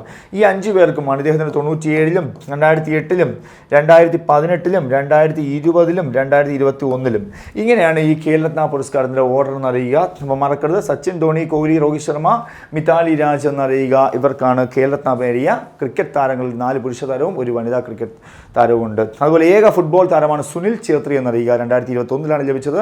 ഖേൽരത്ന പുരസ്കാരം നേടിയ ഏക ക്രിക്കറ്റ് താരം, ഫുട്ബോൾ താരം സുനിൽ ഛേത്രി. അതുപോലെ ഇമ്പോർട്ടൻ്റ് ആയ ക്വസ്റ്റ്യൻ ആണ് PR ശ്രീജേഷ്. നമുക്കറിയാം മേജർ ധ്യാൻചന്ദ് ഖേൽരത്ന പുരസ്കാരം നേടുന്ന 3ാമത്തെ മലയാളിയാണ് PR ശ്രീജേഷ്. 2021-ലാണ് കിട്ടിയത് PR ശ്രീജേഷിന്. എങ്കിൽ മറ്റ് 2 മലയാളികൾ ആരൊക്കെയെന്ന് ചോദിച്ചാൽ KM ബീന മോൾ 2002-ലും അഞ്ജു ബോബി ജോർജ് 2003-ലും അത് കഴിഞ്ഞ് 2021-ൽ PR ശ്രീജേഷ് എന്നറിയുക. മൂന്നാമത്തെ മലയാളിയാണ് PR ശ്രീജേഷ് എന്നറിയുക. ഓക്കെ, അപ്പോൾ ഖേൽരത്ന പുരസ്കാരം 2024-ൽ ലഭിച്ചത് വെറും 4 പേർക്കാണെന്നറിയുക. അർജുന അവാർഡ് 32 പേർക്കായിരുന്നു, എന്നാൽ ഖേൽരത്ന 4 പേർക്കാണ്. ഒന്നാമത്തെ ആള് മനു ഭാക്കർ. ഓക്കെ, അപ്പോൾ നമ്മുടെ ഖേൽരത്ന നേടിയ 2024-ൽ ഖേൽരത്ന നേടിയ ആദ്യത്തെ വ്യക്തി മനു ഭാക്കർ ആണെന്നറിയാം. നമുക്കറിയാം ഒളിമ്പിക്സിൽ ഇപ്പോൾ 2 മെഡൽ നേടിയ വനിതയാണ് മനു ഭാക്കർ. നമുക്കറിയാമല്ലോ, ഷൂട്ടിംഗ് താരമാണ്, 10 മീറ്റർ അല്ലേ, എയർ പിസ്റ്റൾ ഷൂട്ടിംഗ് ആണെന്നൊക്കെ അറിയാം. അതുപോലെ 2ാമത്തെ വ്യക്തി ഹർമൻപ്രീത് സിംഗ്. നമ്മളറിയാം ഹോക്കി ടീമിലെ ക്യാപ്റ്റനായ ഹർമൻപ്രീത് സിംഗ് എന്നറിയുക. ഹർമൻപ്രീത് സിംഗ്. മൂന്നാമത്തെ വ്യക്തി പാരാലിമ്പിക്സിൽ ഇന്ത്യക്ക് 29 മെഡലും ഒളിമ്പിക്സിൽ ഇന്ത്യക്ക് 6 മെഡലുമാണ് ലഭിച്ചത്. ഈ പാരാഒളിമ്പിക്സിൽ 29 മെഡൽ ഉണ്ടെങ്കിലും അതിൽ ഒരാൾക്ക് മാത്രമാണ് ഖേൽരത്ന കിട്ടിയത്. അദ്ദേഹത്തിൻ്റെ പേരാണ് പ്രവീൺ കുമാർ എന്നറിയുക. പ്രവീൺ കുമാർ, ഓർത്ത് വെച്ചോളുക. പ്രവീൺ കുമാർ, ഈ പറയുന്ന എല്ലാ പോയിന്റും ഓർത്ത് വെച്ചോളുക, പരീക്ഷയ്ക്ക് ചോദിക്കും. പ്രവീൺ കുമാർ ഹൈ ജമ്പ് ആണെന്നറിയുക. പാരാ അത്ലറ്റിക്സ് എന്ന് ഓർമ്മിക്കുക. പാരാ ഹൈ ജമ്പ് അല്ലെങ്കിൽ അത്ലറ്റിക്സ്. നാലാമത്തെ വ്യക്തി ഡി ഗുഗേഷ്. ഏറ്റവും പ്രായം കുറഞ്ഞ ചെസ് ഗ്രാൻഡ് മാസ്റ്ററാണ് ഡി ഗുഗേഷ് എന്നറിയുക. അപ്പോൾ ഇതെത്ര അറിയുക? അപ്പം അർജുന അവാർഡ് അറിയുക, ഖേൽരത്ന പുരസ്കാരം നിങ്ങൾ അറിയുക. അടുത്ത ക്വസ്റ്റ്യനിലേക്ക് പോകുന്നു. ജ്ഞാനപീഠ പുരസ്കാരവുമായി ബന്ധപ്പെട്ട് തെറ്റായ പ്രസ്താവന ഏതാണ്? ജ്ഞാനപീഠം, നമുക്കറിയാം സാഹിത്യരംഗത്തെ ഇന്ത്യയിലെ പരമോന്നത പുരസ്കാരങ്ങളാണ് ഏതൊക്കെയാണ്? ഒരുപാട് പുരസ്കാരങ്ങളുണ്ടെങ്കിലും അതിലേറ്റവും പ്രധാനപ്പെട്ടതാണ് ജ്ഞാനപീഠ പുരസ്കാരം. അപ്പോൾ ഈ ജ്ഞാനപീഠ പുരസ്കാരം നൽകി തുടങ്ങിയത് 1965-ലാണെന്നറിയുക. ജ്ഞാനപീഠ പുരസ്കാരം നൽകി തുടങ്ങിയത് 1965-ലാണ് അല്ലേ? അപ്പോൾ ഈ ജ്ഞാനപീഠ പുരസ്കാരത്തിൻ്റെ ആദ്യ ജേതാവ് നമുക്കറിയാം ജി ശങ്കരക്കുറുപ്പാണെന്നറിയാം. ആദ്യ ജേതാവ് ജി ശങ്കരക്കുറുപ്പ്. അപ്പോൾ നൽകി തുടങ്ങിയ 65-ലാണെങ്കിലും ഏർപ്പെടുത്തിയത് 61-ലാണ്. ഇതറിയാം, ജ്ഞാനപീഠം ട്രസ്റ്റാണ് ഇത് നൽകുന്നതെന്നറിയാം. അതുപോലെ സമഗ്ര സംഭാവന പരിഗണിച്ചുള്ള ജ്ഞാനപീഠ പുരസ്കാരം ലഭിച്ച ആദ്യ മലയാളി തകഴിയല്ല, ആദ്യ മലയാളി ജി ശങ്കരക്കുറുപ്പാണ്. അപ്പോൾ ഈ പ്രസ്താവന എന്താണ്? ആ പ്രസ്താവന തെറ്റാണെന്ന് നമ്മൾ അറിയുക. ഈ പ്രസ്താവന തെറ്റാണ്. അടുത്ത് 59ാമത് ജ്ഞാനപീഠം പുരസ്കാരം ലഭിച്ചത് വിനോദ് കുമാർ ശുക്ലയാണ്. കറക്റ്റാണ്. 2024-ലെ വളരെ ഇമ്പോർട്ടൻറ്റ് നമ്മുടെ പോയിന്റ്സ്, നമ്മുടെ ക്വസ്റ്റ്യൻ മാത്രമല്ല നിങ്ങൾ ശ്രദ്ധിക്കേണ്ടത്, എക്സ്പ്ലനേഷനാണ് നിങ്ങൾ നോക്കാനുള്ളത്. അപ്പോൾ 2024-ലെ ജ്ഞാനപീഠ പുരസ്കാര ജേതാവാണ് വിനോദ് കുമാർ ശുക്ല എന്നറിയുക. അദ്ദേഹം ഹിന്ദി സാഹിത്യകാരനാണെന്നറിയുക. അദ്ദേഹത്തിന് എന്താണ് 12ാമത്തെ ഹിന്ദി സാഹിത്യകാരനാണ് വിനോദ് കുമാർ ശുക്ല. അപ്പോൾ വിനോദ് കുമാർ ശുക്ല എത്രാമത്തെയാണ്? 12ാമത്തെ ഹിന്ദി സാഹിത്യകാരനാണ് വിനോദ് കുമാർ ശുക്ല എന്നറിയുക. അതുപോലെ തന്നെ 59ാമത് ജ്ഞാനപീഠ ജേതാവുമാണ്. ജ്ഞാനപീഠം നേടുന്ന ഏറ്റവും പ്രായം കൂടിയ വ്യക്തിയാണെന്ന് ചോദിച്ചാൽ അക്കിത്തം അച്യുതൻ നമ്പൂതിരിയാണ്. അക്കിത്തം അല്ലെ, അദ്ദേഹം മലയാളിയാണ്. നമുക്കറിയാം 6ാമത്തെ മലയാളിയാണ്. 6 മലയാളികൾക്ക് മാത്രമേ ജ്ഞാനപീഠം ലഭിച്ചിട്ടുള്ളൂ. ഇന്ത്യയിലെ പരമോന്നത സാഹിത്യ പുരസ്കാരമാണ് ജ്ഞാനപീഠം എന്നറിയുക. ദാടപ്പുണ്ട് പുരസ്കാരം ലഭിച്ച പ്രായം കൂടിയ വ്യക്തി അക്കിത്തമാണ്. കറക്റ്റാണ്. ഓക്കെ, നമ്മുടെ 6 മലയാളികൾ അല്ലേ, ഇതൊന്നും നോക്കിക്കോണം, എപ്പോഴും ചോദിക്കുന്നുണ്ട് കേട്ടോ ഈ 6 മലയാളികളെ. ഒന്ന് ജി ശങ്കരക്കുറുപ്പ് അല്ലേ, നമുക്കറിയാം അദ്ദേഹമാണ് ആദ്യ ജേതാവ് ജി ശങ്കരക്കുറുപ്പ്. അദ്ദേഹത്തിൻ്റെ 1965 അറിയുക. ഓടക്കുഴൽ കൃതി ഏതാണ്? ഓടക്കുഴൽ എന്നറിയുക. ഓടക്കുഴൽ. അത് കഴിഞ്ഞ് വരുന്നു SK പൊറ്റക്കാട്. നമുക്കറിയാം 1980-ലാണ് ഒരു ദേശത്തിൻ്റെ കഥ എന്നറിയുക. അത് കഴിഞ്ഞ് തകഴി ശിവശങ്കരപിള്ള 1984. പക്ഷേ 82-ന് ശേഷം ജ്ഞാനപീഠം എന്താക്കി? ജ്ഞാനപീഠം സമഗ്ര സംഭാവനയ്ക്കാക്കിയതുകൊണ്ട് ഇനി മുതൽ കൃതി പഠിക്കേണ്ട ആവശ്യമില്ല. നമുക്ക് ഇന്ത്യൻ ഭരണഘടനയിൽ പറഞ്ഞിട്ടുള്ള 22 ഭാഷകളിലെ കൃതികളെയും ഇതിനകത്ത് പരിഗണിക്കും. അപ്പോൾ അതിന് തകഴി കഴിഞ്ഞ് MT വാസുദേവൻ. നമുക്കറിയാം MT വാസുദേവൻ ഇപ്പോൾ അന്തരിച്ചു. അപ്പോൾ അദ്ദേഹത്തിന് ജ്ഞാനപീഠം കിട്ടിയ വർഷം ചോദിക്കാൻ നല്ല സാധ്യതയാണ്. 95-ലാണെന്നറിയുക. ONV കുറുപ്പ് അദ്ദേഹത്തിന് കിട്ടിയത് 2007-ലാണെന്നറിയുക. അതുപോലെ ഇത് അവസാനത്തെ മലയാളിയായ 2019-ലാണ് അക്കിത്തം അച്യുതൻ നമ്പൂതിരിക്ക് കിട്ടിയെന്നറിയുക. നിങ്ങൾ ക്ലിയർ? അപ്പോൾ ഓർമ്മിക്കാതെ GST മോൻ എന്ന് ഓർമ്മിച്ചാൽ മതി. അപ്പോൾ ക്ലിയർ ആണോ? അല്ലേ? 6 പേരാണ് അല്ലേ? ഓർമ്മിക്കുക. അപ്പോൾ അക്കിത്തം എന്ന് ഓർമ്മിക്കുക, അക്കിത്തം. അപ്പോൾ ഇതാണ് 6 മലയാളികൾ എന്ന് ഓർമ്മിക്കുക. ജ്ഞാനപീഠം ക്ലിയർ ആണ്, ജ്ഞാനപീഠം അപ്പോൾ ഓർമ്മിക്കുക. ഓക്കെ, അടുത്ത ക്വസ്റ്റ്യനിലേക്ക് പോകും. അടുത്ത ക്വസ്റ്റ്യൻ വീണ്ടും വന്നു തന്നെയാണ്. രസതന്ത്ര നോബലുമായി ബന്ധപ്പെട്ട് രസതന്ത്ര നോബൽ ലഭിച്ച 3 പേരിൽ ഒരാളാണ് ജോൺ എം ജമ്പർ. കറക്റ്റാണ്. AI മെഷീൻ ലേണിംഗ് ആണ് പുരസ്കാരം. അല്ല, AI മെഷീൻ ലേണിംഗ് കിട്ടിയത് എന്തിനാണ്? ഭൗതിക ശാസ്ത്രമാണെന്ന് നമുക്കറിയാം. അതുകൊണ്ട് തന്നെ ഇവിടെ 1 മാത്രമാണ് ശരിയെന്നറിയുക, 2 തെറ്റാണെന്നറിയുക. അപ്പോൾ ഓപ്ഷൻ ഡി ആണ് ആൻസർ എന്നറിയുക. ഓപ്ഷൻ ഡി ആണ് ആൻസർ, ഓപ്ഷൻ ഡി ആണ് ആൻസർ. ഓക്കെ അല്ലേ? അടുത്ത ക്വസ്റ്റ്യനിലേക്ക് പോകുന്നു. അടുത്ത ക്വസ്റ്റ്യൻ അടുത്തിടെ കേന്ദ്ര സുഗന്ധവിള ഗവേഷണ കേന്ദ്രം വികസിപ്പിച്ച RF-290 ഏതിനം സങ്കര സുഗന്ധ വ്യഞ്ജനമാണ്? RF-290 ഏതാണെന്ന് ചോദിച്ചാൽ ഏതാണ്? അത് പെരുംജീരകമാണെന്നറിയുക കേട്ടോ. പെരുംജീരകമാണെന്നറിയുക. RF-290 പെരുംജീരകമാണെന്ന് അറിയുക. അടുത്തൊരു ക്വസ്റ്റ്യൻ 2024 പാരീസ് ഒളിമ്പിക്സുമായി ബന്ധപ്പെട്ട പ്രസ്താവനകളിൽ ശരിയായവ ഏതെല്ലാം? പാരീസ് ഒളിമ്പിക്സ് വളരെ വളരെ ഇമ്പോർട്ടൻ്റ് ആയ ടോപ്പിക്കാണ് പാരീസ് ഒളിമ്പിക്സ്. നമുക്കറിയാം ഇന്ത്യക്ക് ലഭിച്ച ആകെ മെഡലുകൾ 29 ആണ് അല്ലേ? പാരീസ് ഒളിമ്പിക്സ് ആണോ പാരാ ഒളിമ്പിക്സ് ആണോ? പാരാ ഒളിമ്പിക്സ് ആണ്. പാരീസിലെ പാരാ ഒളിമ്പിക്സ്. അപ്പോൾ 29 മെഡൽ തന്നെയാണ്, ശരി തന്നെയാണ്. ഒളിമ്പിക്സ് ആയിരുന്നെങ്കിൽ 6 മെഡലായിരുന്നേ. ഇന്ത്യയുടെ സ്ഥാനം 24 ആയിരുന്നു എന്ന് ചോദിച്ചാൽ അത് തെറ്റാണ്. കാരണം ഇന്ത്യയുടെ സ്ഥാനം 18 ആണ്. കഴിഞ്ഞ പ്രാവശ്യം ടോക്കിയോയിൽ നടന്ന ടോക്കിയോയിൽ നടന്ന പാരാ ഒളിമ്പിക്സിനാണ് 24-ാം സ്ഥാനം. ഇപ്പോൾ 18-ാം സ്ഥാനമാണെന്നറിയുക. ഇത് തെറ്റാണെന്നറിയുക. അമ്പെയ്ത്തിലെ ഇന്ത്യയുടെ ആദ്യ പാരാ ഒളിമ്പിക്സ് ചാമ്പ്യനാണ് ഹർവീന്ദർ സിംഗ്. അത് ശരിയാണെന്ന് നമുക്ക് നോക്കാം. പാരാ ഒളിമ്പിക്സ് മെഡൽ ജേതാവായ സുമിത് ആൻഡിൽ ഹൈ ജമ്പ് താരമാണോ എന്നുകൂടെ നോക്കാം. സുമിത് ആൻഡിൽ ജാവലിൻ ത്രോ താരമാണ്. അപ്പോൾ ഇതും തെറ്റായ പ്രസ്താവനയാണെന്നറിയുക. അപ്പോൾ ഇവിടെ ശരി ഏതെന്നാണോ ചോദിച്ചത്? ശരിയായവ ഏതൊക്കെയായിരിക്കും? 1ഉം 3ഉമാണ് ശരിയെന്ന്. 1 ശരിയാണ്, 3ഉം ശരിയാണ്, 2ഉം 4ഉം തെറ്റ്. നമുക്കൊന്ന് ജസ്റ്റ് ഒന്ന് എക്സ്പ്ലെയിൻ ചെയ്യാം, ശ്രദ്ധിക്കുക. ഈ പാരാ ഒളിമ്പിക്സുമായി ബന്ധപ്പെട്ട് നമുക്കറിയുമ്പോൾ ഇപ്പോൾ നടന്നത് എത്രാമത്തെ പാരാ ഒളിമ്പിക്സ് ആണ് എന്ന് ചോദിച്ചാൽ 17ാമത് പാരാ ഒളിമ്പിക്സ്. ശ്രദ്ധിച്ച് പഠിക്കുക, ചെറിയൊരു ചുരുക്കമാണ്. 17ാമത് പാരാ ഒളിമ്പിക്സ് അല്ലേ നടന്നത് പാരീസിലാണ്. എപ്പോഴും സമ്മർ ഒളിമ്പിക്സിന് ശേഷമേ നടക്കുകയുള്ളൂ അല്ലേ പാരാലിമ്പിക്സ്. ഈ പാരാ ഒളിമ്പിക്സിൻ്റെ പഴയ പേരൊന്ന് ഓർത്ത് വെച്ചോൾ. സ്റ്റോക്ക് മാൻഡിവില്ലി ഗെയിംസ് എന്നാണ്. സ്റ്റോക്ക് മാൻഡിവില്ലി ഗെയിംസ് എന്നറിയുക. അതുപോലെ ഇതിൻ്റെ പിതാവ് ലുഡ്വിങ് ഗുഡ്മാൻ ആണ് പാരാ ഒളിമ്പിക്സിൻ്റെ പിതാവ് എന്നറിയുക. ലുഡ്വിങ്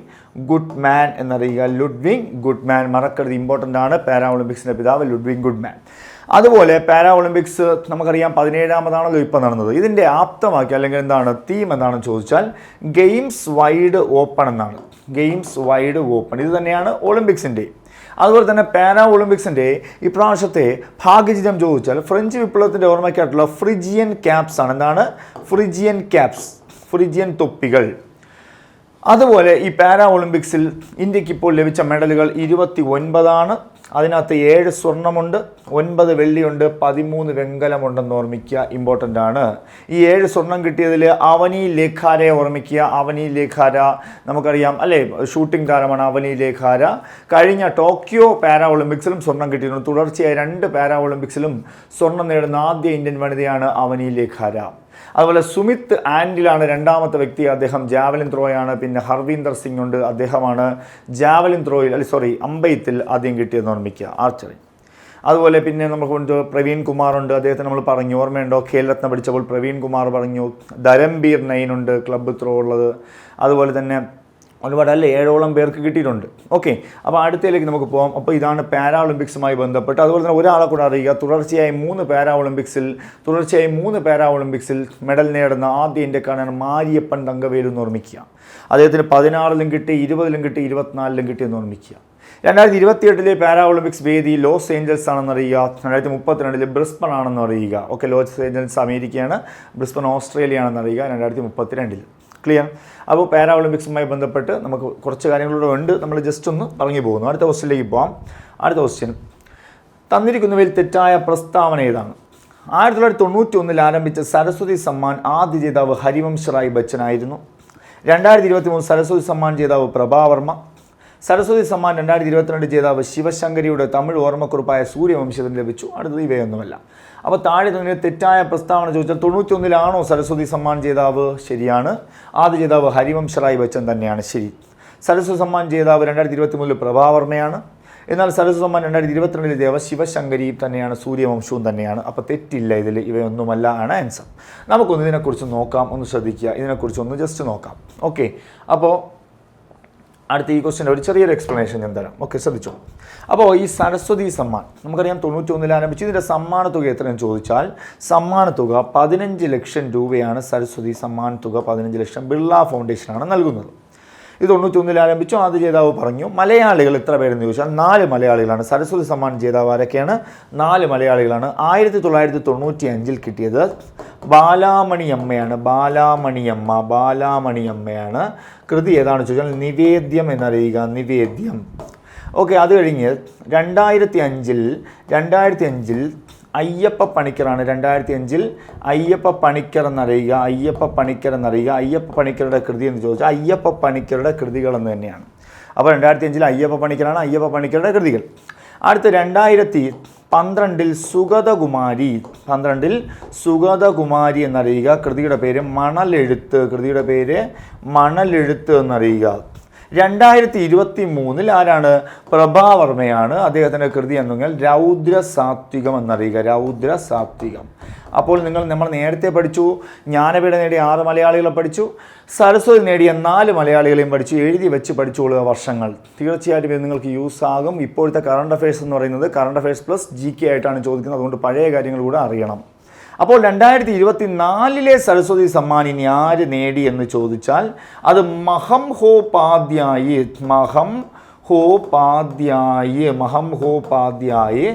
സാധു ഭദ്രേഷ് ദാസ്. മഹംഹോപാധ്യായ് സാധു ഭദ്രേഷ് ദാസ് ആണെന്നറിയുക. മഹംഹോപാധ്യായ സാധു ഭദ്രേഷ് ദാസിനാണ് 2024 സരസ്വതി സമ്മാൻ ലഭിച്ചത്. മറക്കരുത്, 2024 സരസ്വതി സമ്മാൻ ജേതാവ് അദ്ദേഹമാണെന്നറിയുക. ഓക്കെ അല്ലേ? ഓക്കെ, അടുത്ത് ഓർമ്മിക്കേണ്ടത് ഈ 34ാമത് ജേതാവാണ് കേട്ടോ. 34ാമത് ജേതാവാണ്. ഇപ്പോൾ 33 വരെ നമ്മൾ പഠിച്ചില്ലേ? 33, 32 ഒക്കെ പഠിച്ചു. 34 അദ്ദേഹമാണെന്നറിയുക. അദ്ദേഹത്തിൻ്റെ കൃതി സംസ്കൃത കൃതിയാണ് അല്ലേ? സ്വാമിനാരായണ സിദ്ധാന്ത സുധ എന്നാണ് കൃതിയുടെ പേര്. സ്വാമിനാരായണ സിദ്ധാന്ത സുധ എന്നാണ് സരസ്വതി സമ്മാൻ ജേതാവ് ആയ സാധു ഭദ്രേഷ് ദാസിൻ്റെ കൃതി. ഓക്കെ അല്ലേ? അപ്പം മനസ്സിലായെന്ന് വിശ്വസിക്കുന്നു. സരസ്വതിയുമായി ബന്ധപ്പെട്ട് ക്വസ്റ്റ്യൻ മിസ്സാക്കരുത്. അടുത്ത ക്വസ്റ്റ്യനിലേക്ക് പോകുന്നു. അടുത്ത ക്വസ്റ്റ്യൻ ഇതാണ്ട് കേന്ദ്ര തോട്ടവിള ഗവേഷണ കേന്ദ്രം വികസിപ്പിച്ച കൽപ്പശതാബ്ദി ഏതിൻ്റെ സംഘടന? കൽപ്പം എന്ന് പറഞ്ഞാൽ നമുക്കറിയാം തെങ്ങാണ്. പറയേണ്ട കാര്യമില്ല, വളരെ എളുപ്പമുള്ളൊരു ക്വസ്റ്റ്യനാണ്. അടുത്ത ക്വസ്റ്റ്യൻ മന്ത്രിസഭ. നമുക്കറിയാം എല്ലാ പരീക്ഷയിലും കേരള മന്ത്രിസഭയിൽ നിന്നൊരു ക്വസ്റ്റ്യൻ ഉണ്ടാവും അല്ലേ? അപ്പം നമുക്ക് നോക്കാം. കേരള മന്ത്രിസഭയിലെ മന്ത്രിമാരും വകുപ്പുകളും നൽകിയിരിക്കുന്നവയിൽ ശരിയായവ ഏതല്ല? കെ കൃഷ്ണൻകുട്ടി വൈദ്യുതി അനേർട്ട് ശരി തന്നെയാണ്.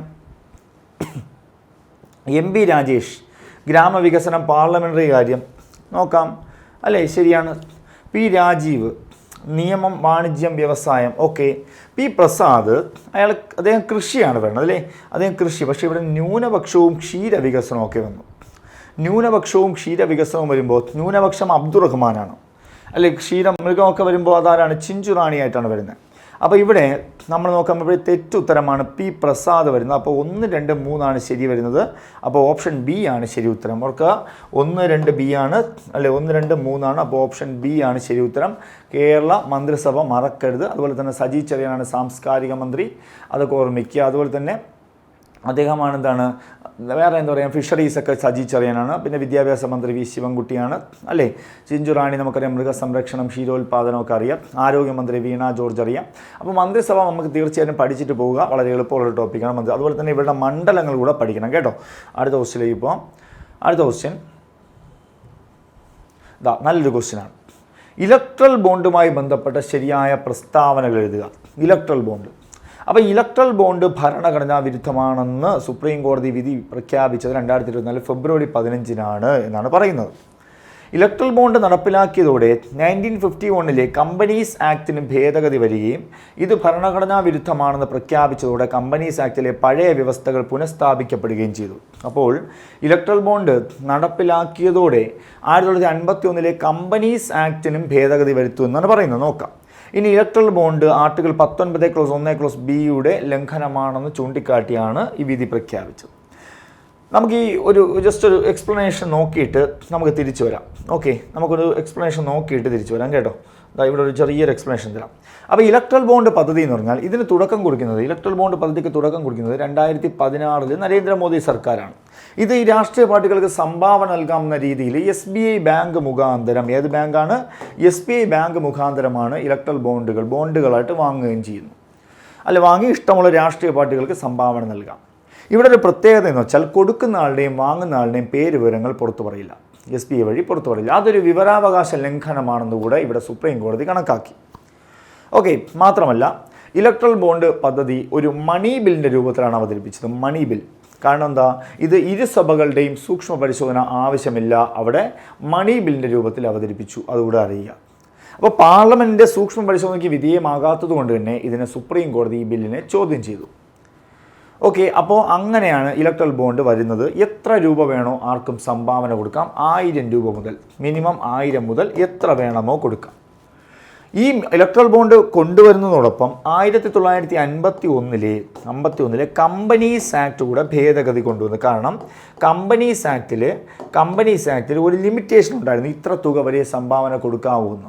അപ്പോൾ ഈ ഭേദഗതി വന്നപ്പോൾ എത്ര വേണമോ കൊണ്ടുവരാം എന്ന് മാറ്റിക്കൊണ്ടാണ് ഇലക്ട്രൽ ബോണ്ട് വന്നത്. ഓക്കെ, അങ്ങനെ ഇലക്ട്രൽ ബോണ്ട് ഒരുപാട് പരാതികൾ കേട്ടു. കാരണം വിവരാവകാശ ലംഘനമാണെന്നും ഇത് ആർട്ടിക്കിൾ 19(1)(a)യുടെ ലംഘനമാണ്, B അല്ല, A-യുടെ ലംഘനമാണെന്നും സുപ്രീം കോടതി കണ്ടെത്തി. ഇതിനെതിരെ റിട്ട് പെറ്റീഷൻ ഫയൽ ചെയ്തത് സംഘടനകളാണ്, കോമൺ കോസും അസോസിയേഷൻ ഫോർ ഡെമോക്രാറ്റിക് റിഫോംസ് എന്ന സംഘടനകളും CPIM എന്നൊരു പാർട്ടിയും ഇതിനെതിരെ റിട്ട് പെറ്റീഷൻ ഫയൽ ചെയ്തു. ഇതിൻ്റെ ഫലമായി 2024 ഫെബ്രുവരി 15 സുപ്രീം കോടതി അല്ലെങ്കിൽ DY ചന്ദ്രചൂഡ് അടങ്ങുന്ന 5 അംഗ സമിതി ഇതിനെ ഭരണഘടനാ വിരുദ്ധമായി പ്രഖ്യാപിച്ചു. ഓക്കെ, അപ്പോൾ ഭരണഘടനാ വിരുദ്ധമായി പ്രഖ്യാപിക്കുമ്പോൾ തീർച്ചയായിട്ടും എന്തും കൂടെ ക്യാൻസലായി പോവും, ഈ ഭേദഗതി കൂടെ ഇലക്ട്രൽ ബോണ്ട് പോയപ്പോൾ തീർച്ചയായിട്ടും എന്തുകൂടെ പോവും, ആ ഭേദഗതി കൂടെ ക്യാൻസലായി പോകുന്നറിയുക. ഇതാണ് ഇലക്ട്രൽ ബോണ്ട്. ഞാൻ വളരെ ചുരുക്കിയാണ് പറഞ്ഞത്, ഇതൊരു വലിയ ക്ലാസ്സിൽ എടുക്കേണ്ട ഒരു ടോപ്പിക്കാണ്, നിങ്ങൾക്ക് തൽക്കാലം മനസ്സിലായി കാണും. അപ്പോൾ ഇലക്ട്രൽ ബോണ്ടുമായി ബന്ധപ്പെട്ടൊരു പ്രീവിയസ് ക്വസ്റ്റ്യൻ ചോദിച്ചത് ഈ ക്വസ്റ്റ്യൻ ആണെന്ന് അറിയുക. ഇതൊരു പ്രീവിയസ് ക്വസ്റ്റ്യൻ ആണെന്ന് അറിയുക. എന്താണ് ഈ ക്വസ്റ്റ്യൻ? ഇലക്ട്രൽ ബോണ്ട് ഭരണഘടനാ വിരുദ്ധമാണെന്ന് സുപ്രീം കോടതി പ്രഖ്യാപിച്ചതെന്നാണ് 2024 ഫെബ്രുവരി 15 കറക്റ്റ്. അടുത്ത് ഇലക്ട്രൽ ബോണ്ട് നടപ്പിലാക്കിയതോടെ 1951 കമ്പനീസ് ആക്ടിന് ഭേദഗതി വരികയും ഇത് ഭരണഘടനാ വിരുദ്ധമാണെന്ന് പ്രഖ്യാപിച്ചതോടെ കമ്പനീസ് ആക്ടിലെ പഴയ വ്യവസ്ഥകൾ വന്നു. കണ്ടോ, ഇത് ഭരണഘടനാ വിരുദ്ധമായതോടെ കമ്പനീസ് ആക്ടിലെ പഴയ വ്യവസ്ഥകൾ തിരിച്ചു വന്നു. ഇനി ഇലക്ട്രൽ ബോണ്ടിനെ ആർട്ടിക്കിൾ 19(1)(b) അല്ല, A പ്രകാരമാണ് വിവരാവകാശ ലംഘനമായി കണ്ടെത്തിയത്. അപ്പോൾ ഇതിനകത്ത് 1, 2 ശരിയല്ലേ, 1 ശരി 2 ശരി 3 തെറ്റെന്ന് പറയുന്നത്. അപ്പോൾ ഓപ്ഷൻ B ആണ് ശരി ഉത്തരം എന്നറിയുക നിങ്ങൾ. ഓപ്ഷൻ B ആണ് ശരി ഉത്തരം. അടുത്ത ക്വസ്റ്റ്യനിലേക്ക് പോകുന്നു. അടുത്ത ക്വസ്റ്റ്യൻ, ഇന്ത്യയിൽ ആദ്യമായി ജല ബഡ്ജറ്റ് തയ്യാറാക്കിയ സംസ്ഥാനം ഒരുപാട് പ്രാവശ്യം ചോദിച്ചിട്ടുണ്ട്, നമുക്കറിയാം ആരാണത്. അത് കേരളമാണെന്നറിയുക. ജല ബഡ്ജറ്റ് തയ്യാറാക്കിയത് കേരളമാണെന്നറിയാം. ഇന്ത്യയിൽ ആദ്യമായി ജല ബഡ്ജറ്റ് തയ്യാറാക്കിയത് കേരളമാണെന്നറിയുക. ഓക്കെ, അടുത്ത ക്വസ്റ്റ്യനിലേക്ക് പോകുന്നു. അടുത്ത ക്വസ്റ്റ്യൻ, കേരളത്തിൽ എംപ്ലോയ്മെൻറ്റ് എക്സ്ചേഞ്ചുകളിൽ പേര് രജിസ്റ്റർ ചെയ്തിട്ടും തൊഴിൽ ലഭിക്കാത്ത മുതിർന്ന പൗരന്മാർക്കായുള്ള സ്വയം തൊഴിൽ പദ്ധതി ഏത് എന്നാണ് ചോദിച്ചത്. ഏതാണ് അത്? നവജീവൻ ആണ് ആൻസർ. ഏതാണ്? നവജീവൻ. ഓക്കെ, അടുത്ത ക്വസ്റ്റ്യനിലേക്ക് പോകുന്നു. 2024 ലോക ആരോഗ്യ ദിന പ്രമേയമാണ് എൻ്റെ ആരോഗ്യം എൻ്റെ അവകാശം. ഇനി അത് തന്നെ ചോദിക്കാൻ സാധ്യതയുണ്ട്. അടുത്ത ക്വസ്റ്റ്യനിലേക്ക് പോകുന്നു. അടുത്തിടെ ലോകാരോഗ്യ സംഘടന R21 മെട്രിക്സ് M വാക്സിൻ ഏത് രോഗത്തെ പ്രതിരോധിക്കാനാണ് മുൻകൂർ യോഗ്യതയോടുകൂടി അംഗീകരിച്ചത്? അപ്പോൾ ഏത് രോഗത്തെ പ്രതിരോധിക്കാനാണ് ഈ വാക്സിൻ കൊണ്ടുവന്നതെന്ന് ചോദിച്ചാൽ നമുക്ക് നോക്കാം. ഏത് രോഗമാണ്? ആൻസർ മലേറിയ എന്നറിയുക. വളരെ ഇമ്പോർട്ടൻ്റ് ആണ് ഈ ക്വസ്റ്റ്യൻ. രോഗങ്ങളൊക്കെ വരുമ്പോൾ വളരെ ഇമ്പോർട്ടൻ്റ് ആയ ഒരു ക്വസ്റ്റ്യനാണ് മലേറിയ എന്നറിയുക. അടുത്ത ക്വസ്റ്റ്യനിലേക്ക് പോകുന്നു. അടുത്ത ക്വസ്റ്റ്യൻ, കേരളത്തിലെ സാഹിത്യ അവാർഡുകൾ സംബന്ധിച്ച് തെറ്റായ പ്രസ്താവന കണ്ടെത്തുക. 2023 എഴുത്തച്ഛൻ പുരസ്കാരം ലഭിച്ചത് SK വസന്തൻ. ശരിയാണ്, SK വസന്തനാണ്. 24 കൂടെ പ്രഖ്യാപിച്ചിട്ടുണ്ട് അല്ലേ? 24 ഏതാണ്? 24 NS മാധവനാണ് അല്ലേ? എത്രാമത്തെ എഴുത്തച്ഛനാണ്? 32ാമത്തെ എഴുത്തച്ഛൻ. ഇനി 2023 വയലാർ അവാർഡ് ലഭിച്ചത് S ഹരീഷിൻ്റെ മീശ എന്ന രചനയ്ക്കാണ്. ഈ ഹരീഷിൻ്റെ മീശയാണ് 23 വയലാർ അവാർഡ്. അപ്പോൾ ഇതിൽ തെറ്റുത്തരമാണ് ചോദിച്ചത്. 23 വയലാർ അല്ലല്ലോ, 22 വയലാറാണല്ലോ S ഹരീഷിന് കിട്ടിയത്. 22 ശ്രീകുമാരൻ തമ്പിയാണ് ജീവിതം ഒരു പെൻഡുലം എന്ന കൃതിയാണ്. അപ്പോൾ 2023 വയലാർ അവാർഡ് നേടിയത് ശ്രീകുമാരൻ തമ്പിയാണ് ജീവിതം ഒരു പെൻഡുലം. 24 വയലാർ അവാർഡും പ്രഖ്യാപിച്ചു. കാട്ടൂർ കടവ് എന്ന കൃതിക്ക് അശോകൻ ചെരുവിൽ എന്നറിയുക അല്ലെ? അശോകൻ ചെരുവിൽ 2024 വയലാർ അവാർഡ്. അശോകൻ ചെരുവിൽ കാട്ടൂർ കടവ് 48ാമത് വയലാർ അവാർഡാണെന്ന് അറിയുക. 48ാമത്. അത് കഴിഞ്ഞ് 2022 ഓടക്കുഴൽ അവാർഡ് ലഭിച്ചത് അംബികാസുധൻ മങ്ങാടിനാണ്. കറക്റ്റാണ്. കൃതി അറിയാലോ, പ്രാണവായു.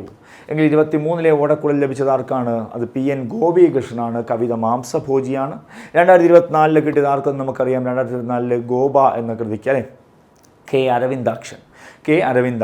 അപ്പോൾ ക്ലിയർ ആണ്. ഈ അവാർഡുകളെല്ലാം നമ്മൾ ഒരു ക്ലാസ്സിൽ ചെയ്തിട്ടുണ്ട്, യൂട്യൂബിൽ ചെയ്തിട്ടുണ്ട്. അപ്പോൾ ആ ക്ലാസ് വീഡിയോ കൂടെ കാണുക, അവാർഡുകൾ മൊത്തമായിട്ട് നിങ്ങൾക്ക് ലഭിക്കും. അടുത്ത ക്വസ്റ്റ്യനിലേക്ക് പോകുന്നു. അടുത്ത ക്വസ്റ്റ്യൻ ചന്ദ്രയാൻ 3 സംബന്ധിച്ച് ശരിയായ പ്രസ്താവനകൾ കണ്ടെത്തുക. 2023 ഓഗസ്റ്റ് 23 ചന്ദ്രൻ്റെ ദക്ഷിണ ധ്രുവത്തിൽ സോഫ്റ്റ് ലാൻഡിംഗ് ചെയ്തു. ഓക്കെ, ശരിയാണ്. ISRO ചെയർമാൻ മോഹൻ കുമാർ അല്ല, ആ സമയത്തെ ISRO ചെയർമാൻ S സോമനാഥാണെന്ന് അറിയുക. നിലവിലെ ISRO ചെയർമാൻ V നാരായണൻ ആണെന്നറിയുക.